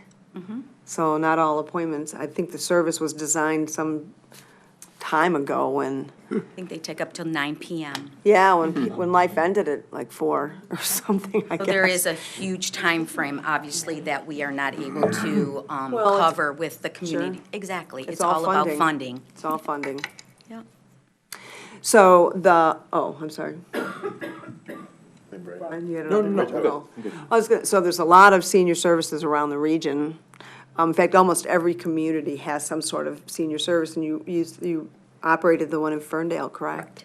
And that had the same didn't have any more dedicated funding than what you have, municipal credits and a little bit from the city, I would guess, the same kind of situation? It operated by municipal and community credits. There was no extra funding or anything that, they had, it's called a specialized service grant, which was many years ago, but it's not something that the city of Royal Oak could opt into right now or even apply for because it's a certain amount, and those cities would have to opt out of that for anybody else to acquire those funds. And I know from the presentations I made a lot, during the transit campaign, I made a lot of presentations to township boards and city councils, and they were all very proud of their senior services and their senior transportation, but not really realizing the same thing that we're realizing is the services is so limited. the one in the North Oakland Transit Authority, right, operates up in Lake Orion, and they actually put a millage on the ballot because they just ran out of money.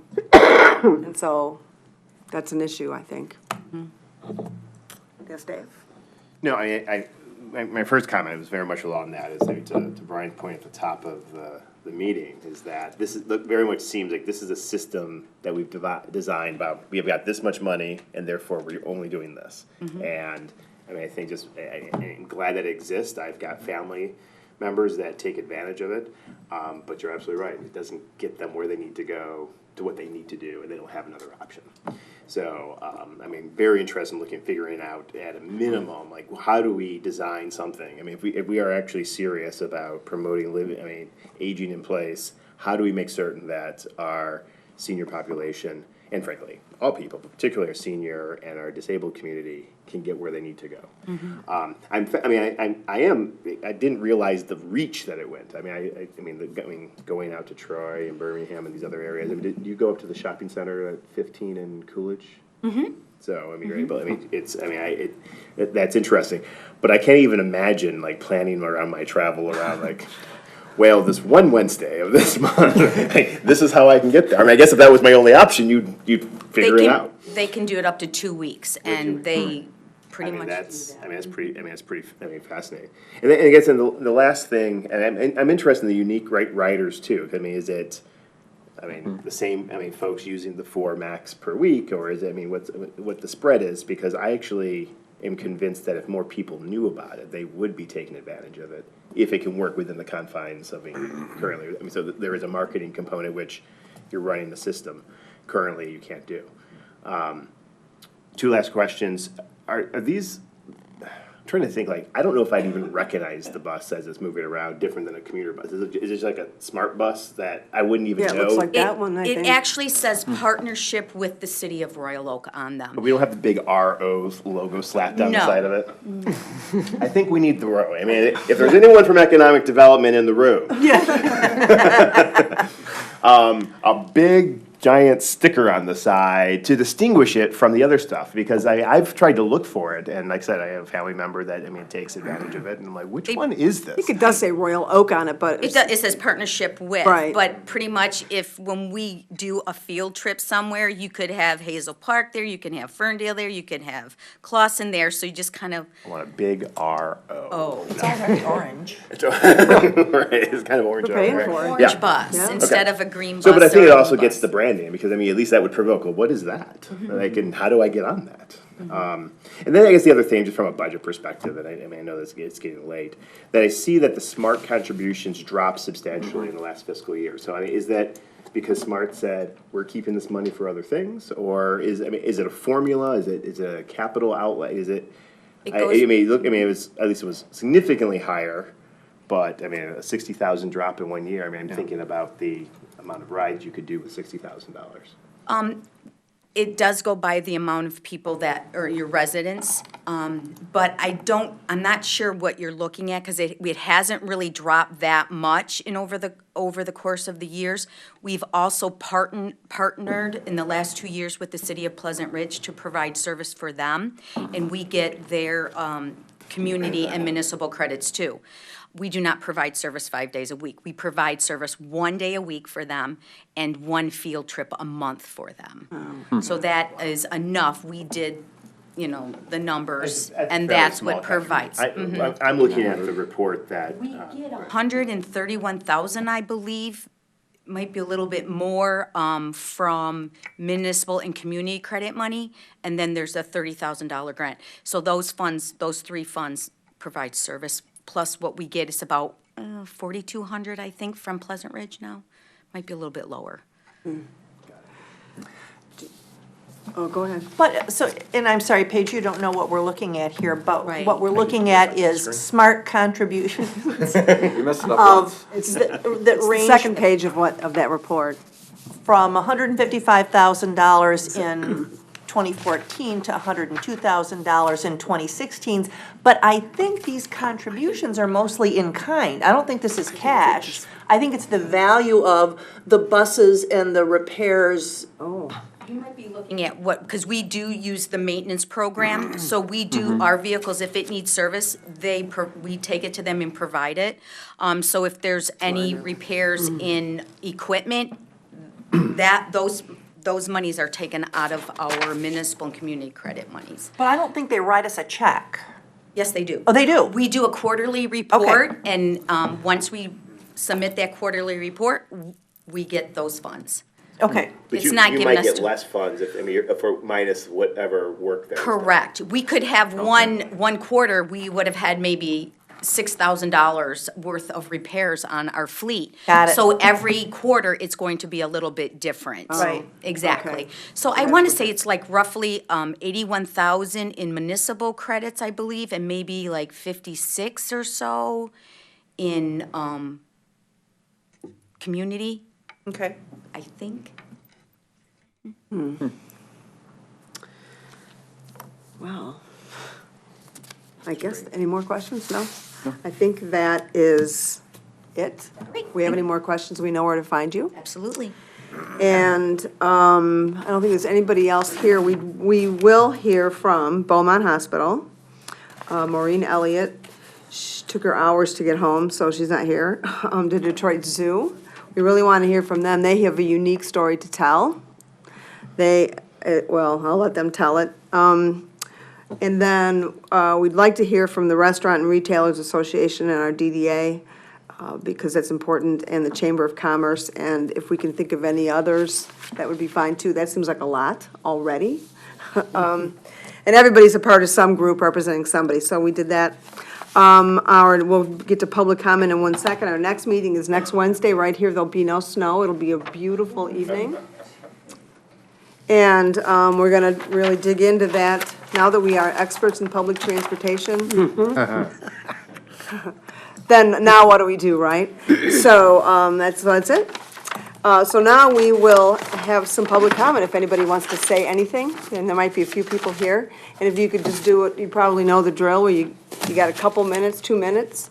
I don't think we're gonna be, 3 minutes, but, since there's not 100 people here.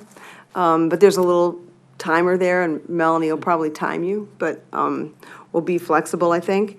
So you just need to step up and, tell us who you are and your address. Anybody want to make any public comment? Danny? Hi, I'm Danny Torson, 103 Normandy. Just my background, I trained at SMART on the connector bus. I drove for the city of Berkeley part-time and for the city of Troy part-time, and I drive full-time for Clinton Township. So if you have any questions about the buses or any questions like that. The one thing I do have to say, maybe we could bring one of the buses if Paige wants to have a bus brought over at the next meeting. That way you can get, and everyone can get on it and see what they're like. One of the things that I do, I can see where mixing different size buses and vans would work. Does anyone have any questions about anything? I was just wondering about senior population. Do you, the buses that you drive, are, what percentage? I would say most, in Clinton Township, I would say about 95% are seniors. Oh. We do have younger people who are disabled who go to work, and we also have, it's called Macomb Academy.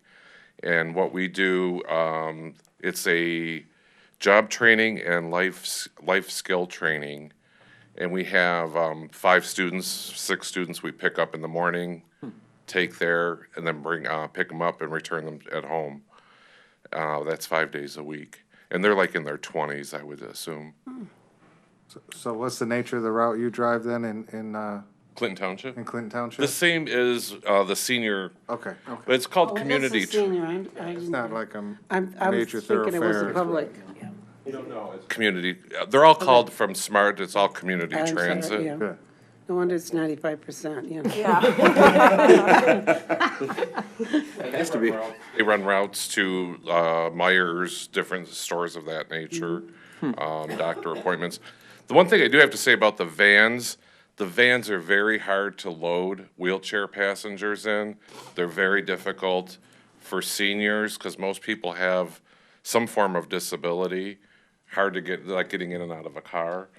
So I would say the van thing, maybe one van or two or something of that nature, but that's, it's a hard thing for people to get in and out of. That nature. I remember when I was in the legislature and we had public transit day, you know, at the Capitol, and people would come with the wheelchairs the size of the first car I ever had. I mean, they're huge and they get bigger and bigger all the time, and so it's really important to not waste your money on a vehicle that doesn't fit, you know, a wheelchair. One of the other things, as far as you were talking about the school system and security, I could see like where the buses that we have now here in Royal Oak, the connector buses, they're not being used till 9:30 in the morning for their first pickup, or 9 o'clock. Oh. I could see those buses, or those style buses, being used to do your morning school pickups. The thing is, their last pickup is at 3:30 for the senior center, but something could be worked where you're interchanging those.